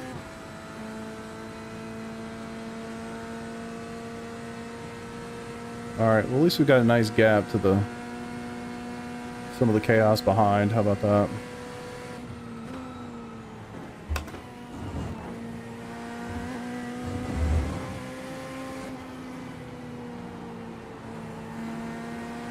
I mean, he's hurt, but he's not that bad.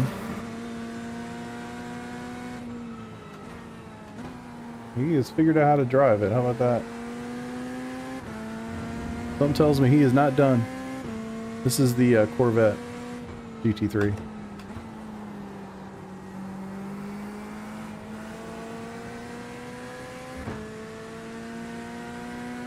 Left front is toasty, 102 degrees.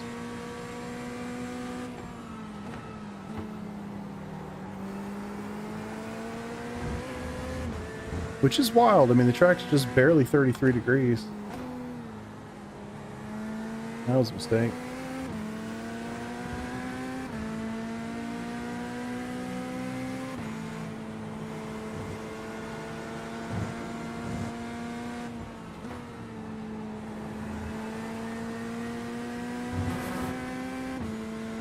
Sandbagging that 4.9. I don't know, man. I think maybe he just estimated his damage. Because he definitely got really squirrely there a couple times. And I was definitely catching him up. You know how that is, like, as soon as you have a little incident, it's like, it just feels foreign, right? Like, so you kind of aren't really sure what you got. And then, he's got a draft that certainly helps, but he's doing just fine, it seems.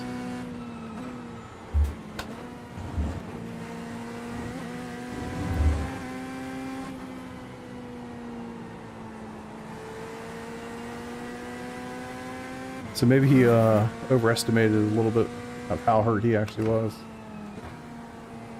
But you know, hey, like I said, respect. I mean, to know like, hey, I'm in trouble. I'm not gonna hold this dude up who's directly behind me. That's cool. I'm sure that does not preclude him from going for another move here at some point. He's still certainly quick. Nice, man. I think my first set was somewhere in the neighborhood of probably 300 bucks USD for just kind of like a basic wheel and pedal set.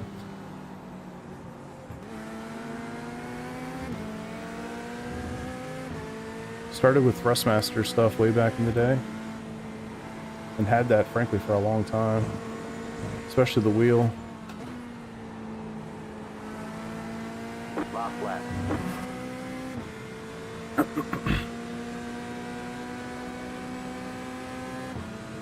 43.861. ¿Cuándo vas a seguir moviéndote under brake, ¿no? Something tells me he said something about moving under braking, but I don't understand Spanish. Felt like I heard under braking or something like that.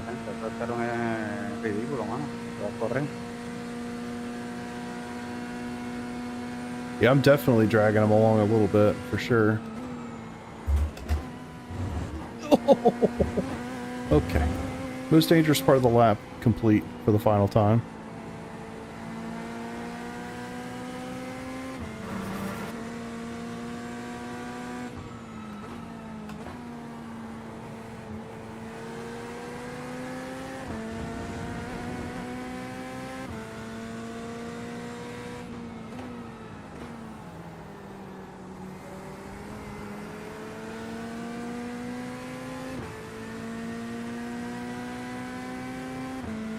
Yeah, I agree, Brad. I think you would be having a harder time.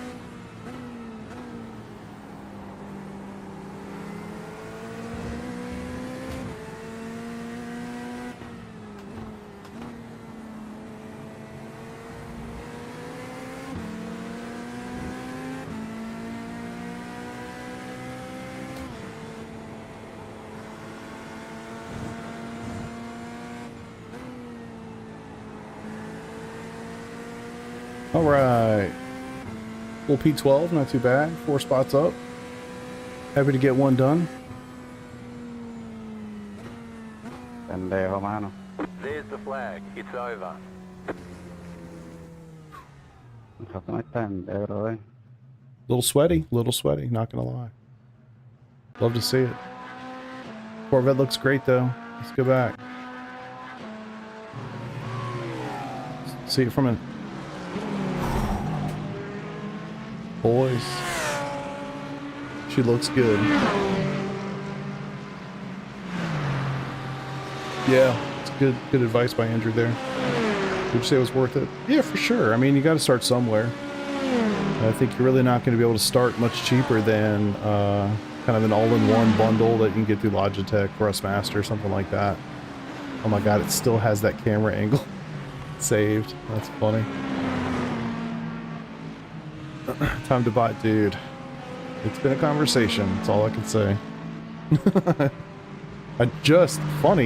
Funny you say that, Keezer. Today, my personal property tax bills showed up.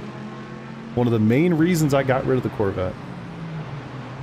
Showed up for the other 4 vehicles we have, because we have the boys and their vehicles. It drives me crazy.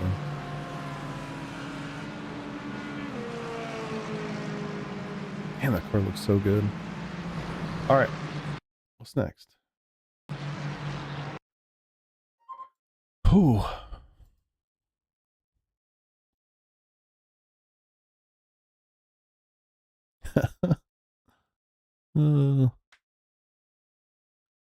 Alright. Oh, we missed the first one. Let's see how much damage that did. Ooh. Y'all can't see it. Now you can. Yay. I'm going to figure that out. You put on my to-do list. Big old hit in the first race.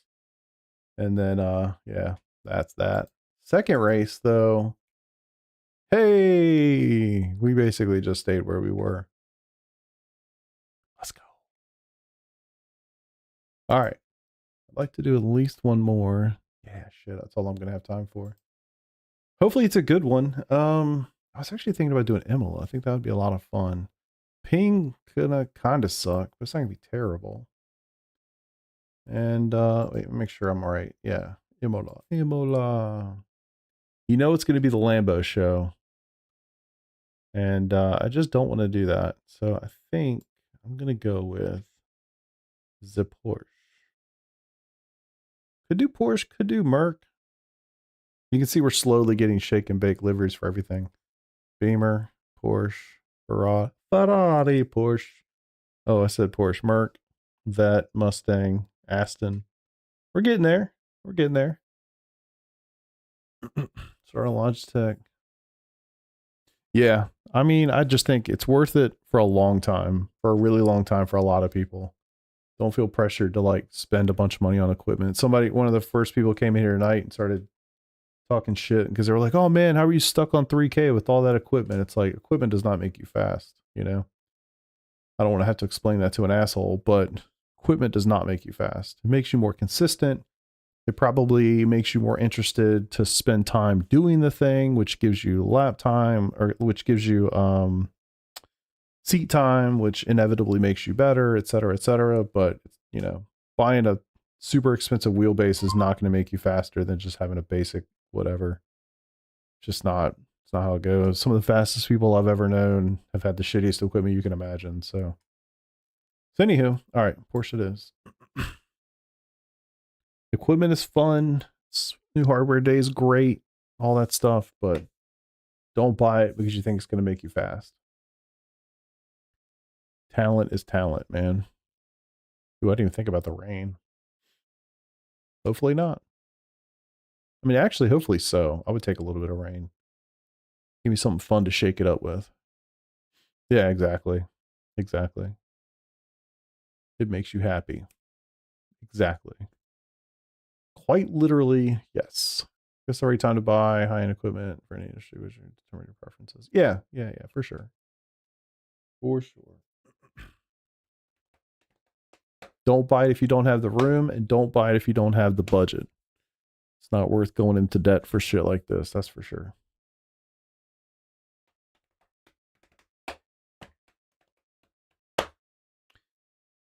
All right. Well, at least I just had some laps at Imola, so this will not be too adventurous. We'll definitely need to be better through the chicanes, specifically 5 and 6, but whatever. Put that stuff on. Don't you dare. Don't buy it if you won't be able to maximize its use. Yeah, I mean, yeah. I think that one maybe is a little bit more personal. I know for me, like, I'll go through fits and spurts with it, you know? Where I'll use it almost every day for like a year, and then maybe I won't touch it for like 3 months. You know, just gonna get a little burned out on racing or whatever it is, and then I'll do something else for a little while, go touch some grass, you know, whatever, and then eventually come back and get fully back into the swing of things. I am happy, slow as heck, but happy. Exactly. And if you have fun with it, I mean, that's really all that matters, man. Lap times and all this shit. It's a video game. It's not that deep, you know? Have fun.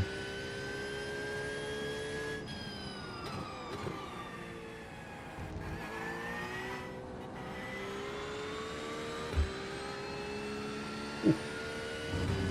Here's how this is gonna feel. Yeah, I mean, hobbies come and go, you know? What I would say, though, don't sell it. If you're like, oh man, I'm not into it and whatever, just don't sell it. Just put it on the sideline. I can't tell you how many people I know, personally maybe it's the wrong word, but know well, or knew well at least, who sold their stuff and then 6 months later regretted it, and then they're back trying to rebuild the rig again.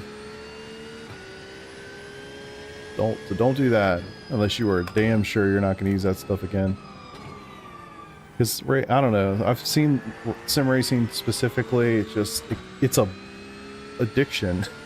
It's a bug. You get bit, you're all about it, and then eventually you're like, oh, you know, I just want to do something else. It's springtime, it's summertime, whatever. And then November comes back around and you're like, ooh, it'd be nice to be racing tonight.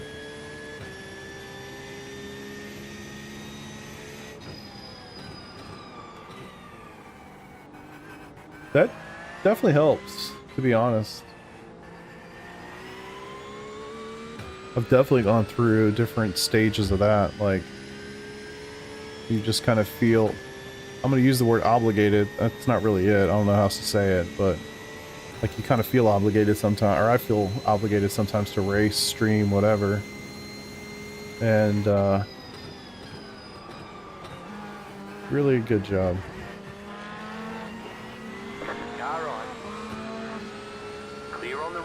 Relatives are important. You should use them. So yeah, the streaming part is definitely helpful when it comes to finding ways to spend time to use it. Because you're doing multiple things, right? It's like killing 2 birds with 1 stone. It's best lap 44.3. Hell yeah, dude. Very nice.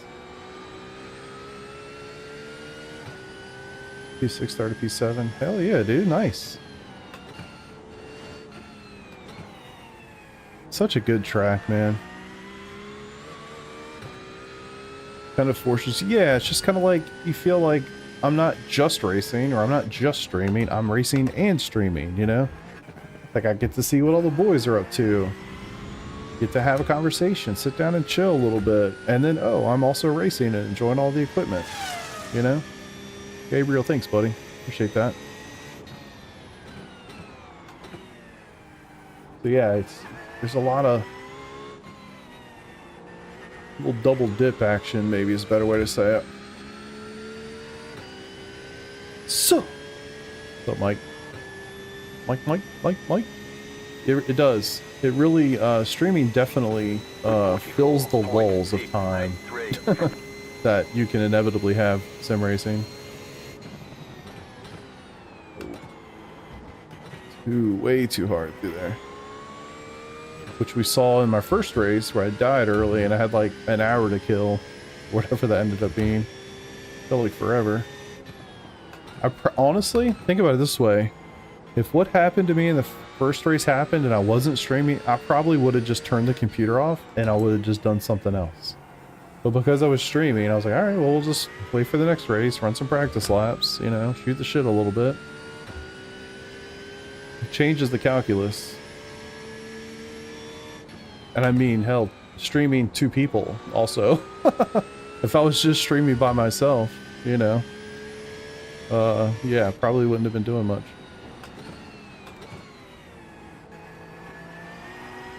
Mic check? Wait, what? Are we working? We good? Can you hear me now?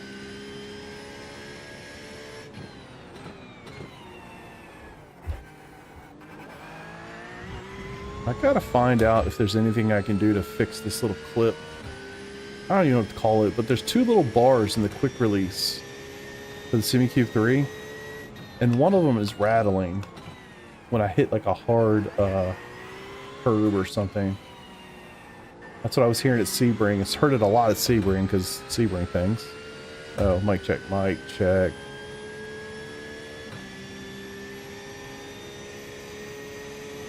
Mic. 42.9. Oh, come on. New fast flat for you.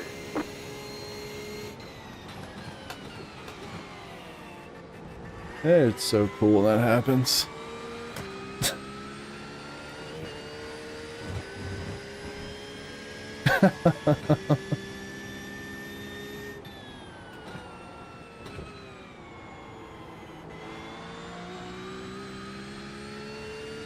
Oh, 100% it does. 100%. Yeah, if you have any kind of racing experience or even like just high performance driving experiences, like, will 100% help. You'll have an eye for it, you know? Talent. I mean, this thing, truly talent shines through, man. It really does. You'll see kids come in here that have never driven on a street before, but they've driven go-karts. They're just monsters because they just have like a natural knack for it from their experience outside of like in karts.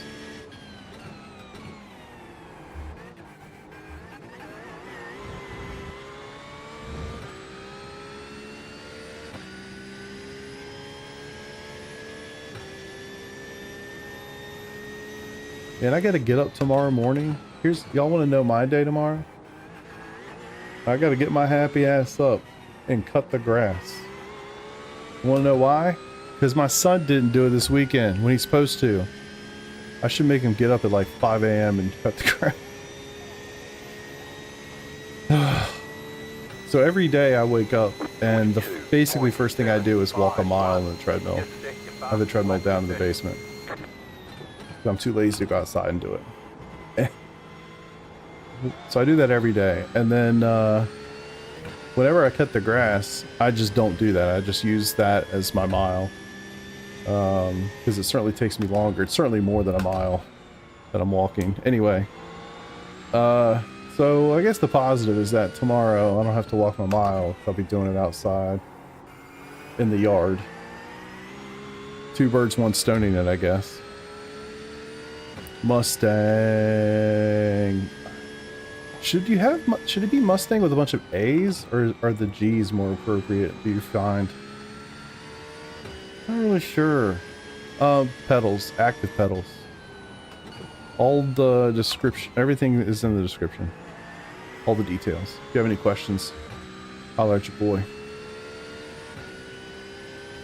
Yeah, don't ask my son to do it. Shit. To his credit, I mean, it's a busy weekend, but why not both? Good to get some sunlight on your skin. You ain't wrong, brother. You ain't wrong. So I'm not actually upset about anything. I kind of like to do it when it's not too hot out, and we're certainly not quite there yet. So, oh, you're good, brother. Just let you know everything's in there, but you're more than welcome to ask any questions you'd like. Anybody know how much to pay for about 1,000 square feet? I have no clue. That was your fastest lap of the session. I mean, it's got to be expensive though. It's Hawaii money, and we know you got money, so you gotta take advantage of you a little bit, you know. Hey, look how much time you gain when there's in a car coming out. It's amazing.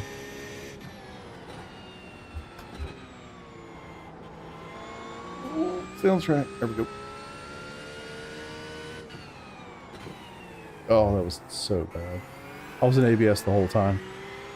The whole time. Alright. I think I'm gonna go as fast as I'm gonna go. I just hope I survive the race. Please, Jesus. Yeah, I'm not a big fan of the heat, so... and I've got work-related stuff to do tomorrow, so... My plan is to get up at 8, just go cut it right away. And I should be able to get locked in for work by 10, so... That's the plan.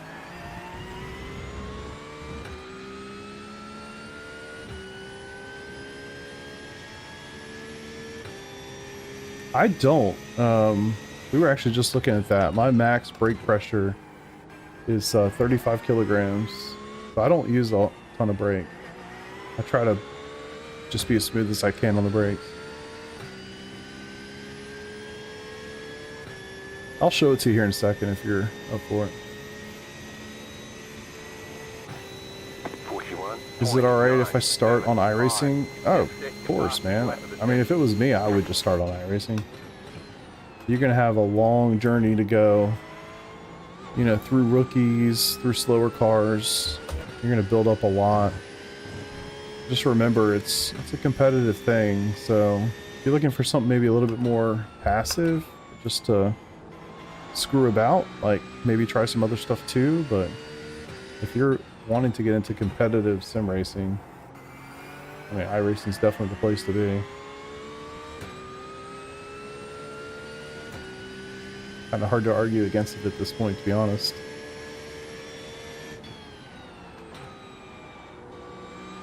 If you like Formula cars or NASCAR or, you know, different disciplines than just sports cars, I mean, there really isn't much else to even offer. Ooh. Travel 40 millimeters. Nice 40 millimeters for both brake and throttle.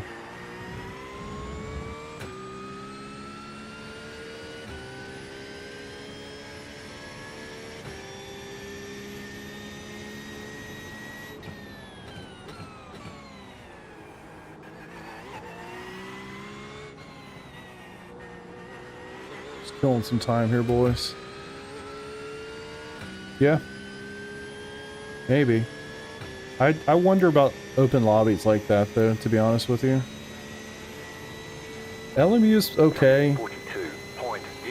I mean, I don't know. Maybe I'm a little jaded by today's experience, but I was in, I did 2 LMU races earlier today. And I'm basically in rookies land in the LMU world. And, boy, oh boy, it was bad news bears out there. But, you know, if you don't have much experience or whatever, you're probably going to be in that space too. And that's normal for somebody who's never really done it before. So maybe it is a good spot. But yeah, if you're not sure if you like it or not, then maybe something else. But if you're like, nah, I'm pretty confident I'm going to be into racing for a while, I think iRacing's a totally fine place to spend your time. To think too, like when you're in rookies, you're not really spending any money, to be honest. I mean, you're buying the subscription or whatever, but you're not buying content. All that stuff is in the free category. So you're not really, you know, you don't have to make a huge investment to see whether you're going to enjoy it or not. But LMU's cool, man. I mean, it's gotten, for me, way better simply because of my setup is unique. And so some of the changes they made recently make it run so much better on my setup. For everybody else, they've already been enjoying that for a long time. And frankly, I'm jealous, but LMU's good. I mean, for the price, it's really hard to beat. You can find it. I think it's probably on a Steam sale right now, actually. I think they just started a Steam sale because I got an email about it today. So you could probably get that for pretty cheap, and you could do a lot with the not free, but the base game. You can actually do a lot with the base game. So yeah, I mean, that's honestly probably a really good way to start too.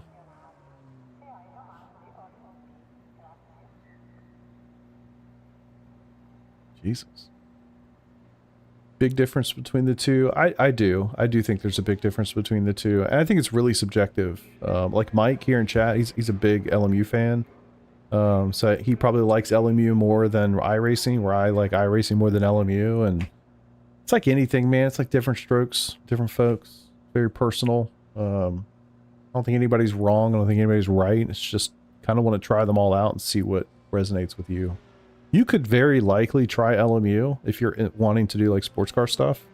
You could very likely try LMU, pay a much lower price up front, and feel like this is all I need, and not feel like you need to do anything else. That's totally possible too. So yeah, I personally prefer iRacing, but I'm super biased. I've been on iRacing since 2015. You know what I mean? Like, I'm used to it. I'm used to the systems. I'm used to the cars. I'm used to the way they handle. I'm used to like the special events.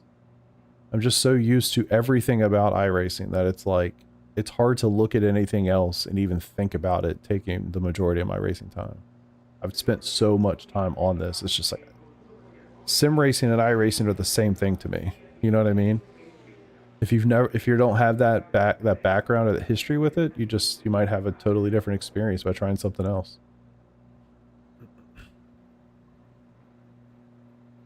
Yeah, Weeby has some good advice there too. Don't rush out of rookies if you choose to go the iRacing route. Got DQ, I'm not sure.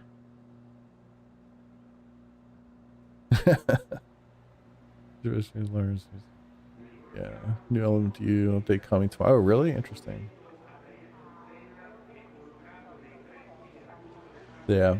Yeah, for me, I just prefer it better overall. Honestly, I couldn't say there's any single thing about LMU that I like better than iRacing, to be very honest with you.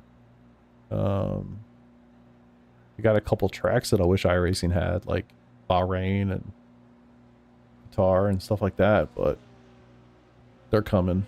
I'm sure I know Bahrain's coming. Something tells me Qatar would be on that list as well. Trying to think of what else. I mean, I like the fact that LMU focuses on, you know, sports cars.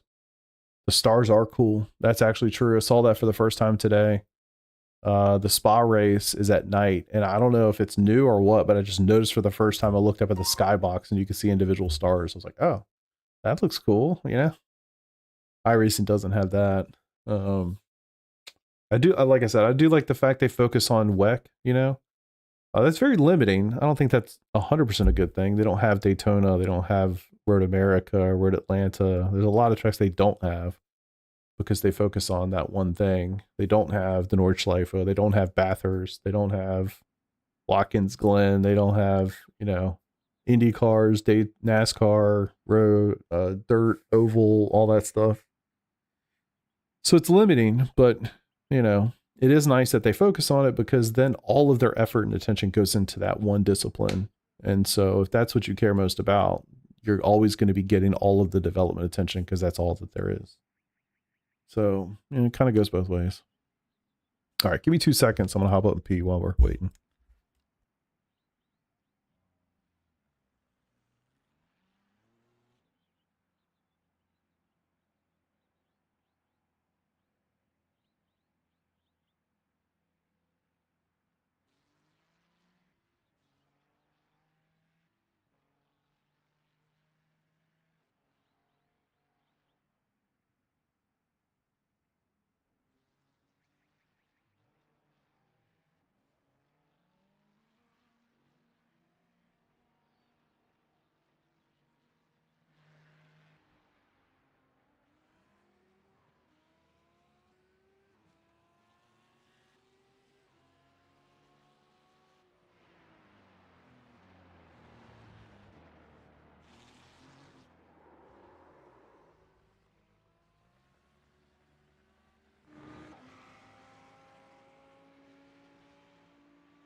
Alrighty.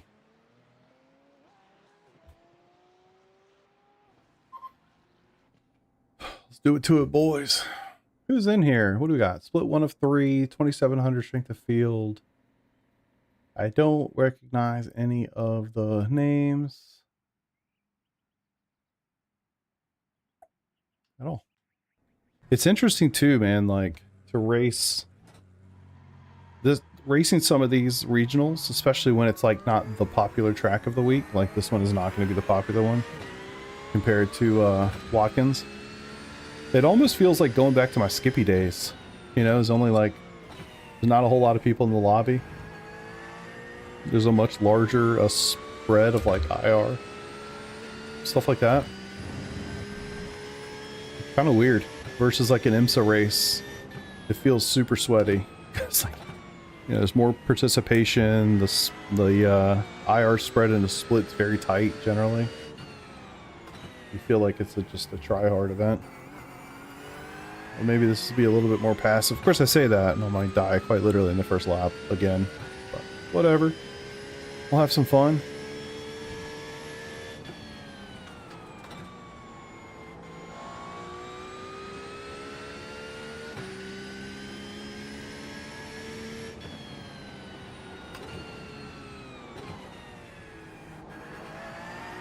I was sad that the broadcast for Elbows Out did not work this last week. It was like one of my best races ever. I would have loved to have gone back and watched that. But yeah. You ever hit IR plateaus before? Curious how you got past them. Oh, I mean, you could argue I've been in one for a really long time, but truth be told, like, I don't even really want to go higher on the IR. Like, I don't see a benefit to being 4K, for instance. I think I've been as high as like 3.7, 3.8, maybe at the most. And it's like, what does it really matter other than just having a more difficult time in special events or endurance races? Because I'm always going to be in the top split at the times that I race, because I race so late for Americans, you know?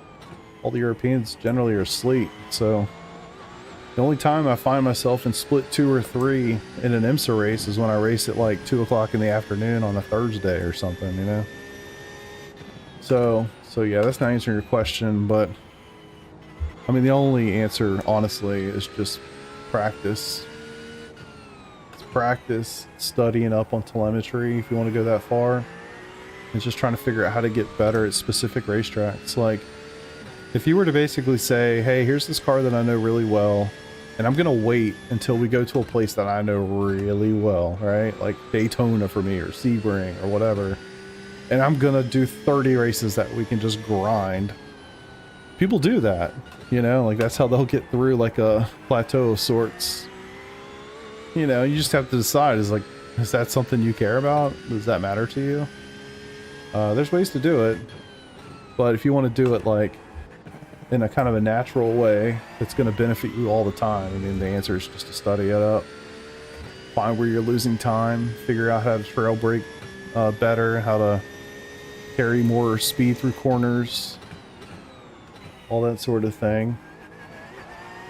And then, of course, some of the other basics, accident avoidance, you know, finishing races, not giving up on races. And some people just go through and they pick a low-end series, you know what I mean? Like, they find a series they can just grind on and they do that. But yeah, for the improvement side is literally just like Garage 61 and stuff like that.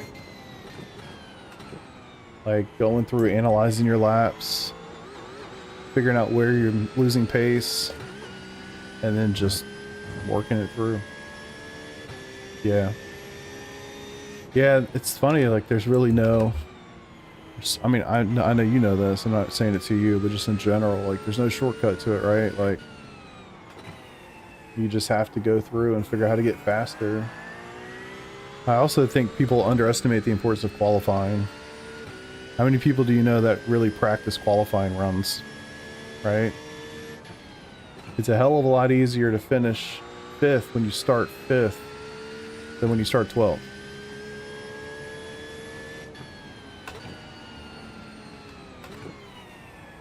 So yeah, like make focused efforts to practice qualifying. That will definitely help you finish better, and that's all that matters for IR.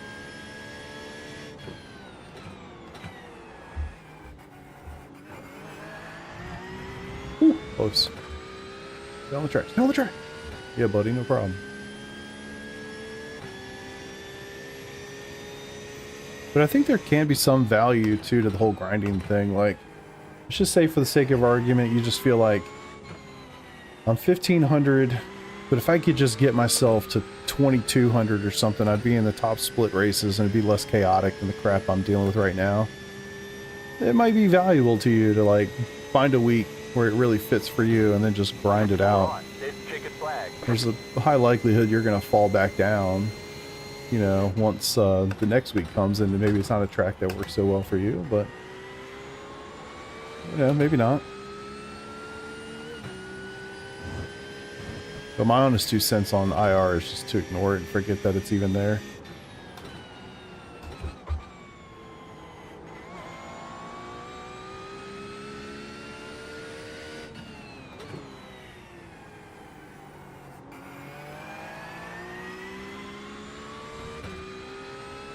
All right, feel good, feel good.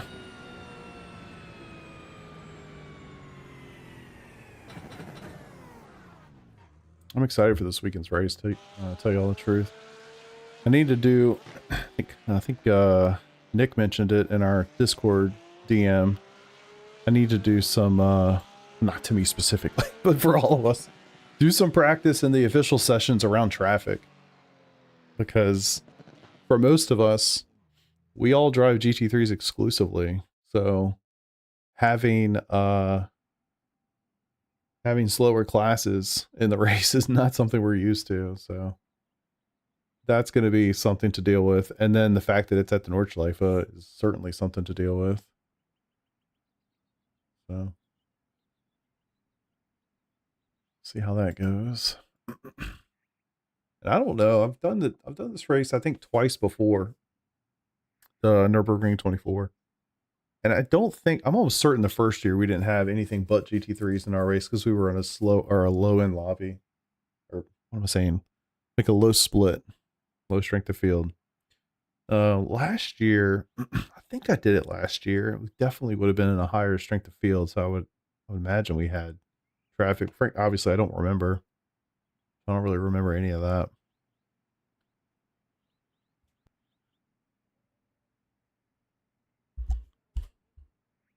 So yeah, this year I imagine we'll be in a pretty decent strength of field.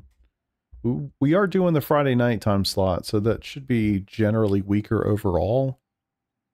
But I still think that would probably end up just putting us in a higher split relative to the ones available, which in theory would have a higher chance to have traffic as well. So yeah, I imagine that will be a thing this year. So need to practice. Long story short, I like to ramble. Great for streaming. I'm sitting here and talking to my damn self the whole time anyway. Perfect for streaming. A little rambling action. All right, boys, where are we starting? P9 of 19. Pit road is closed right now. Hold on to your butts. Put your bets in. What do we got? A lot of Porsches, some Ferraris, some Mercs, a couple Lambos, one Chevy, one McLaren. So basically 3 manufacturers are very well represented here. And then there's what, 3 others that maybe less so? Blow that motor now, boy. Trying to burn that fuel off. Shouldn't mess with my headphones. They were comfortable enough.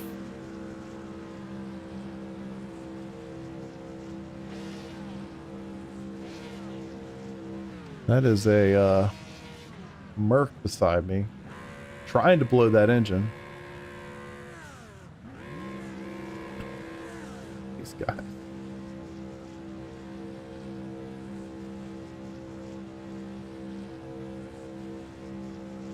$2,700. Is that good or bad? Get me out of here.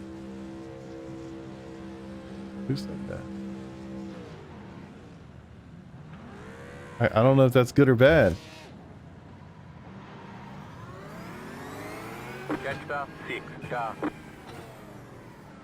Well, that wasn't. Jetstar 6 car. Okay.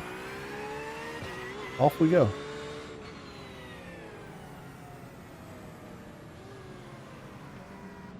This guy. So I'm just trying to get over here. Here comes the Porsche back. Okay. Good look. Good look. Here we go.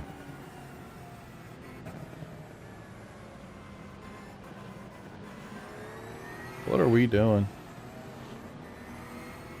15's way the hell up there for no reason. He should be back here with me.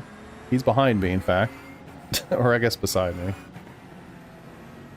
Oh, I don't have a good feeling about this. I feel like this just got bad. You can kind of see a lot from the way people treat the pace lap. Jetstar 6 car.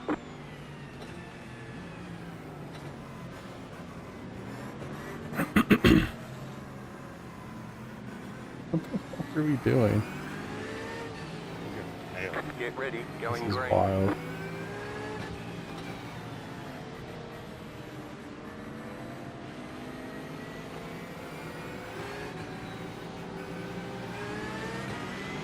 Hell yeah, baby Dan! Nope, I already got some bumping going on. He was leaning back, laying back a little bit. Green. Already hit me.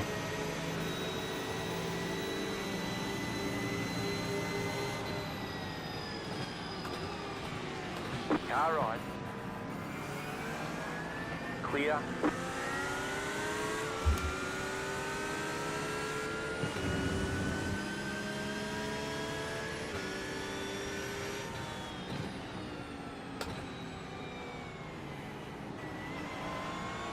These guys are crazy.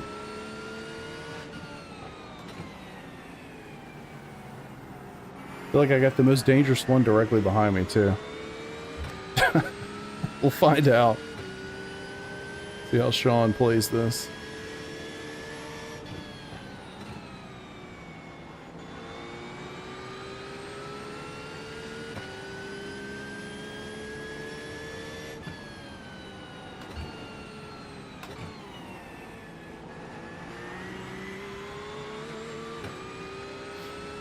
All right, we're up one spot, sitting P8.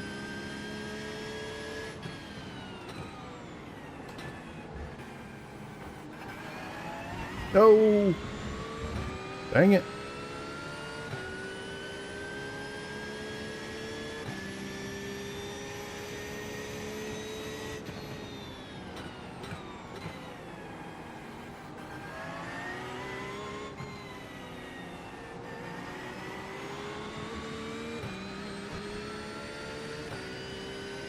All right, pretty clean first lap. 2 little bumps. No damage. Car looks clean. 1X. I've had worse tonight. 276.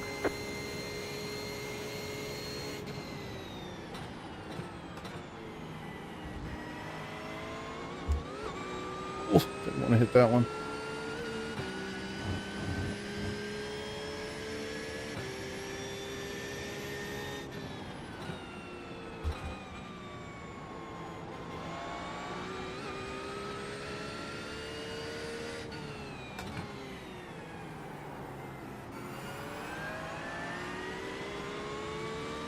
Looks like we got a little bit of an accordion going on ahead. Should be fascinating.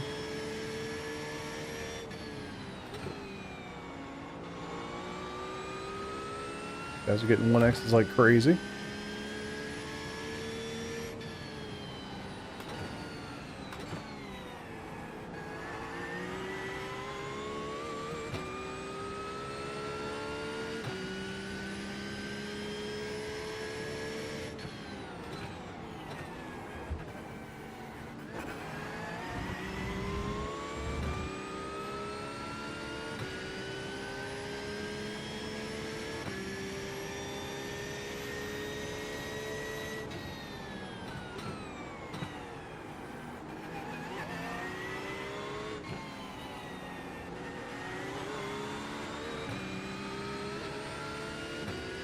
I feel like just having had the league race here is very beneficial.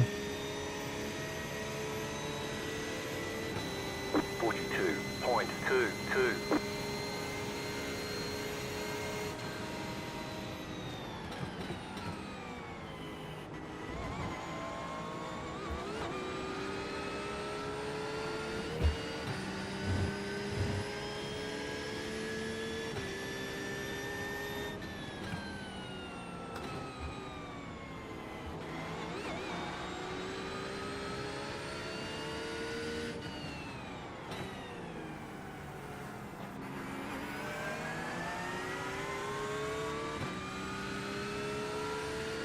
A little bit of follow the leader here.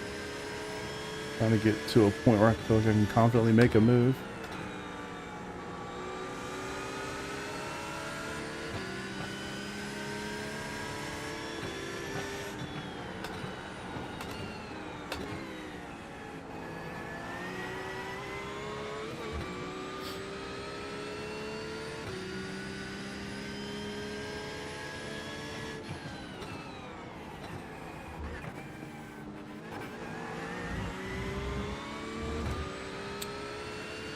So, I've heard chatter of having something like that. They don't technically split. They can't actually do that.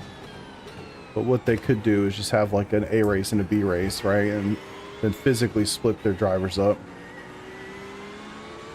So I've heard of like Broken Wing talked about doing that because they had such huge grids show up. And then they have such a huge like range of IRs as well. Some of the fast guys in the front are like crazy fast. And then some of the slow guys in the back are crazy slow.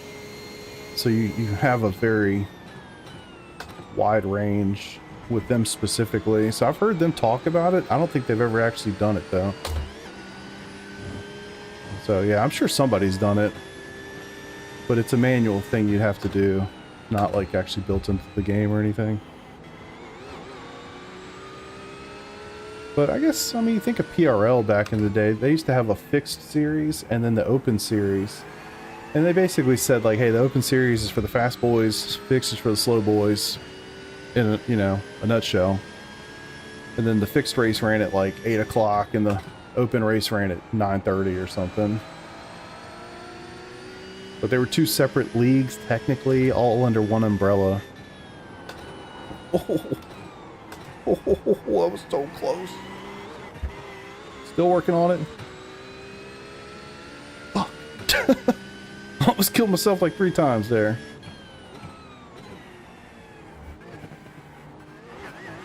In my opinion, I mean, you'd have more fun breaking it up like that, to be honest.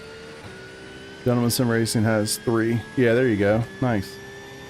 Yeah, so people, they'll do it. They just do it manually, effectively. And my guess is, in that case, the guys in A and the guys in B and the guys in C are probably having a hell of a lot more fun being broken into groups that fit their skill level or their pace level or whatever, rather than being mixed in with, you know, it's kind of like any other league, right? Like think about even Broken Wing. They have Pro, Pro-Am, Am, you know, they have like 4 different classes. It's all the same cars.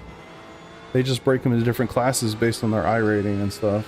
Well, for them, it's like this internal calculation, something. But yeah, basically, IR.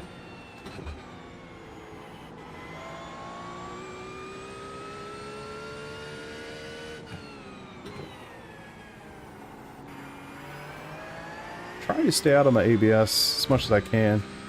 And actually trying to work on that. I don't know if it's going super well, but being better on the brakes. Not being Mr. Leadfoot. Real goal there is trying to keep the surface temperatures low.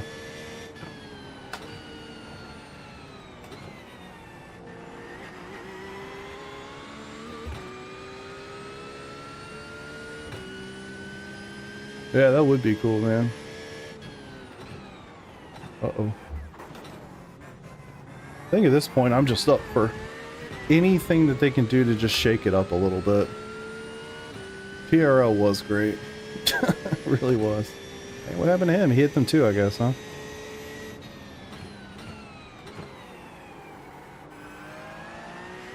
Maybe my mistake was for good. If I hadn't made the mistake, I might have been right there with him. Not had enough time to react. I don't think I'm gonna race Elbows Out on Wednesday. They're at Coda, which I'm not generally a huge fan of the track, and I've practiced none. I might just spend that time practicing for the Nürburgring. It's Tuesday and Thursday night. I've got baseball, and then I've got rating. I'm just got too much shit going on, frankly. And then, of course, Friday night we do the race. So I don't have a lot of time this week to mess around. Excuse me.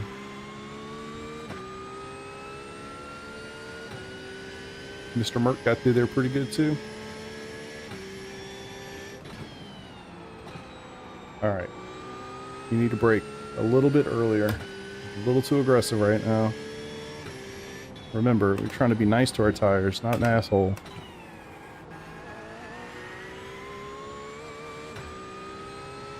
I feel like if I could learn to do that a little bit better, I think I would just be faster overall.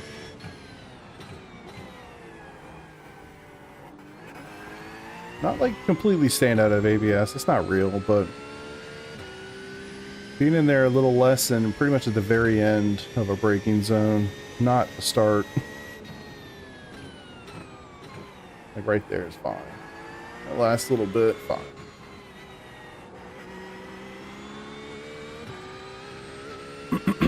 Alright. All the crazies in GT. Yeah, true. Big true. Alright, what do we got? 6 to go? These little 20-minute races do go by quite quickly when you're used to 45-minute races.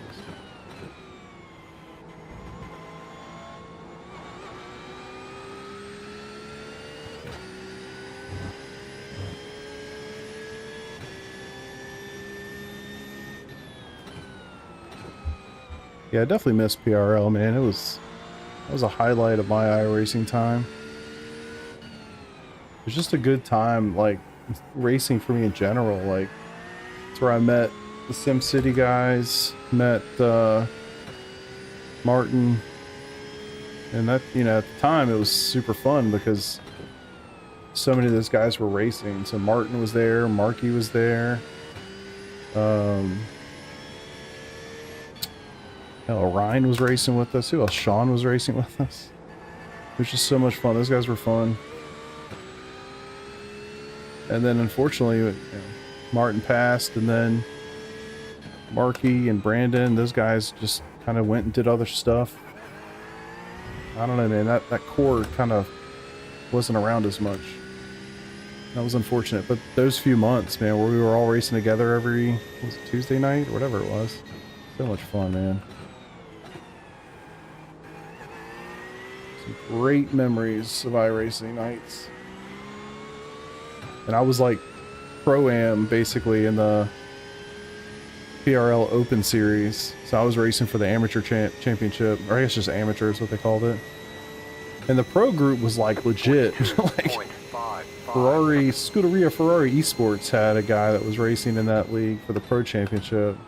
One of the seasons, and he won the thing.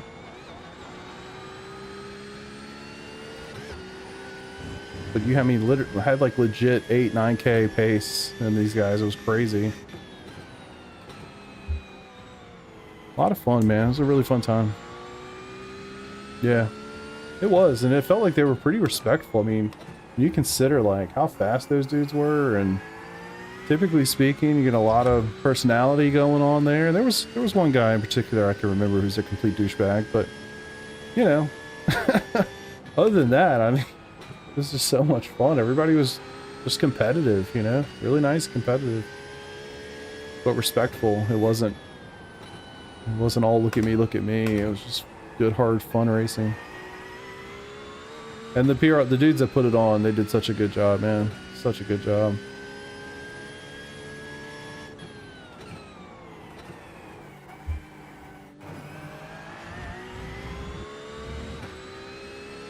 Yeah, I mean, we did pick the car after the 20 kilograms were added. So a lot of the testing we did was even after that. And honestly, even with it, it feels pretty good to me. I feel like that's too heavy-handed of a bop, though, if I'm being 100% on it. And I know I'm driving the car, so I'm pretty biased, but it feels heavy-handed. I think when you looked at the NEC races this weekend, it was a lot more BMW, a lot more Merc. And I think I said it in stream this weekend. I would not be surprised if they took that number down a little bit and maybe made it like 15 kilograms instead of 20. I actually feel like 20 is a little too heavy-handed. So something tells me the BMW and the Merc are going to be hit a little bit on Wednesday. And I wouldn't be surprised at all if the Ford got a little bit of its weight back. Back? You know what I mean. Yeah, it really did, man. It really did. And I know they got something out called Throttle Freaks, I believe it is, that's basically spun up in the same vein of what PRL was. And it's a lot of the same guys, but I never actually partook in that. Haven't given it a go. Driving the BMW. Yeah. BMW is pretty good. I think it's a little too good, personally. We'll see. They're pretty good about getting the bop going. So the Ferrari, we drove that too, and that was by far the fastest, especially after the bop. I was doing 275. Like, right, you know, going down the hill on the back straight. It was insane. I mean, to a point that, like, it's so fast in a straight line. I was having to really pay attention to my braking and, like, start way earlier, like at least a car length earlier every other car, because I was going so much faster. 42.1. So yeah, the Ferrari is insane in a straight line. I'd be surprised if they address that. We'll see. I mean, I feel like iRacing generally does a pretty good job with the bops. It's kind of rare. I'm sure y'all could think of one maybe that I haven't off the top of my head, but it feels like it's rare that they bop something so hard that it's literally just nuked into oblivion, you know? They bop something, they'll take it down a touch, but it's not like they hit it so hard that it's just not even usable. That feels pretty rare. Sorry. We'll see. I don't know. Could be 100% wrong. And I made the choice for my team. So we have 7 guys on the team. We all test drove a ton of stuff, and everybody had, you know, their feedback and opinions, but there was no, you know, it wasn't like everybody's universal. You're not going to be universal about that. So I just kind of told them, like, hey, I'm going to, you know, I'm going to read all the feedback. I'll just make a call, and everybody trusted me to do it. So I did, and I made the call for the Mustang, so hopefully I didn't blow it.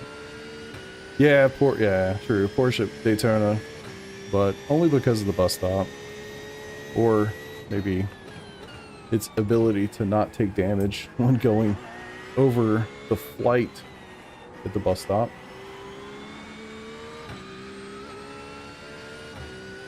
But yeah, I feel like, you know, they do a good job with the bops, man. Generally speaking. 42. And you know, shit, this race especially, it's so much more about keeping your car out of the pits than anything else. We have guys that have experience levels at this racetrack all over the place, so at the end of the day, 7 dudes just trying to have a good time, so that's the goal. Have fun, finish the race, and win, but, you know, finish the race.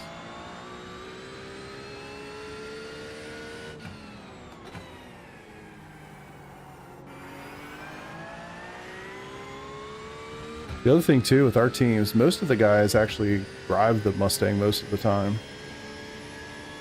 So it felt like more of a natural. For the guys that were maybe a little less comfortable with the racetrack, felt like it was just more of a natural fit for them. Why am I making such dumb mistakes all of a sudden? Yapping too much maybe?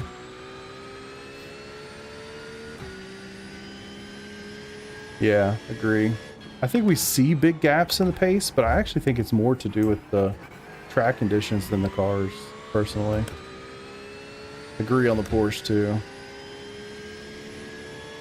I do think that the bop helped that Porsche quite a bit. Hey bro, not good. That was so I ran laps right after the bop, the like seasonal bop was applied. That's not fair, bro. And it was the first time that I actually drove a lap around Nords as fast in the Porsche as I had done in the Merc, which is crazy. Normally I bust my ass trying to find a lap in the Porsche there, and then I come out, do 1 lap in the Merc, and I beat it by 4 seconds. Your move was You not know? fair. Something crazy. So anyway, I think it helped a lot, but it's still just not great there. Sorry about the bump there, Daniel. There we go.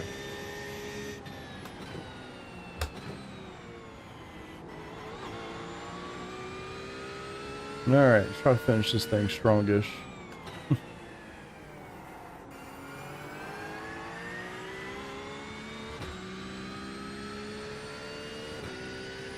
Maybe not the most exciting race to watch, but I had fun.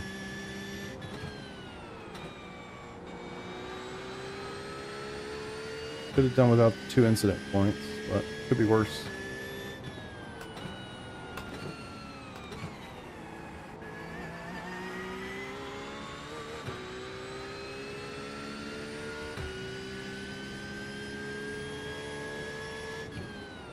Really, parking it on the apex.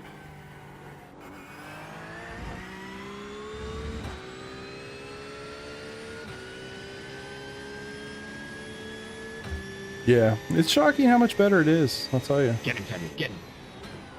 I'm a big fan. I mean, I love the Porsche. It's my car. Like, I drive it all the time. So yeah, if they could make it better at a place like that, I'd be pretty happy. I'll take a P4. See, bro, that's not there. Let's go. Chicken flag, chicken flag. Good job. Very good job. Thanks, buddy. Appreciate you. Let's go. I need like a champagne celebration or something. It's P4, but it feels like a win sometimes. Some of these guys are so fast. I'm not competing against 5.8 and 4.6K guys. I peaked. All good. All good. Second of the Nürburgring is nothing. Yeah, 100%.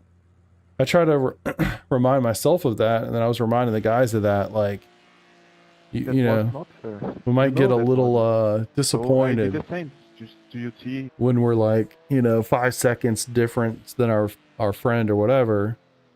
And then it's easy to forget that a tenth of a second over 170 corners or whatever it is, that's a lot of time. And it adds up really fast.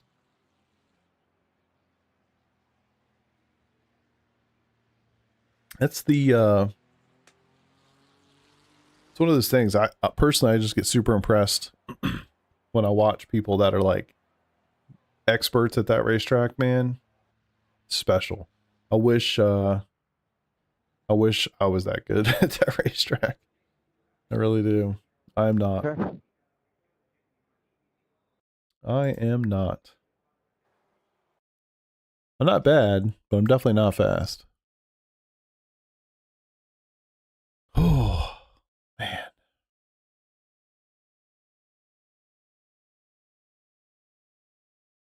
This should earn you a... Bro, don't you play.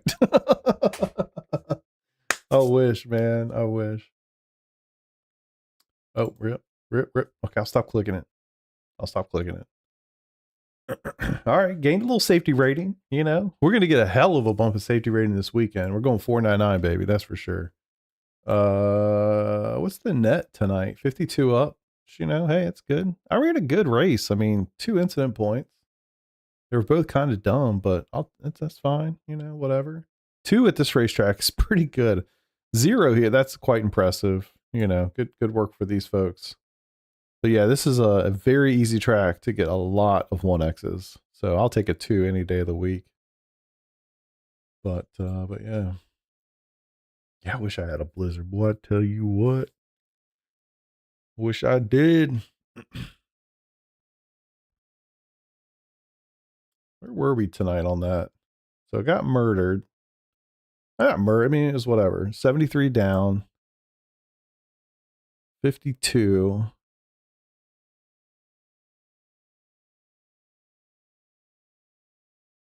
Okay, so, we're still a little down on the night, but nothing crazy. Not too bad. Not too bad.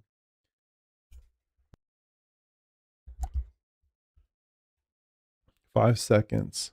Honestly, probably more than that. Honestly, think about it. Like, I mean, maybe not in terms of math, but like, I don't know, man. That track is so hard to like use the full run, you know, the track all the time. I don't know. It's just it's hard. It's so hard. Yeah, it's brutal. It's brutal. I love it. It's my favorite. I literally could hot lap that thing all day. Like, I just have so much fun when I'm driving there. It's crazy. I love it. There's so many times I'm doing like an endurance race or something, and you know, whatever it is, an endurance race, a special event, I get a little bored, you know, like I was just ripping laps, or it's effectively a hot lap simulator, you know, 20 hours in or some whatever it is, and you get a little bored. Something about the Nürburgring, I feel like you're mentally so engaged throughout the entire lap, and then I notice that I look up and I'm like, oh, I'm on the straight, you know, at the back.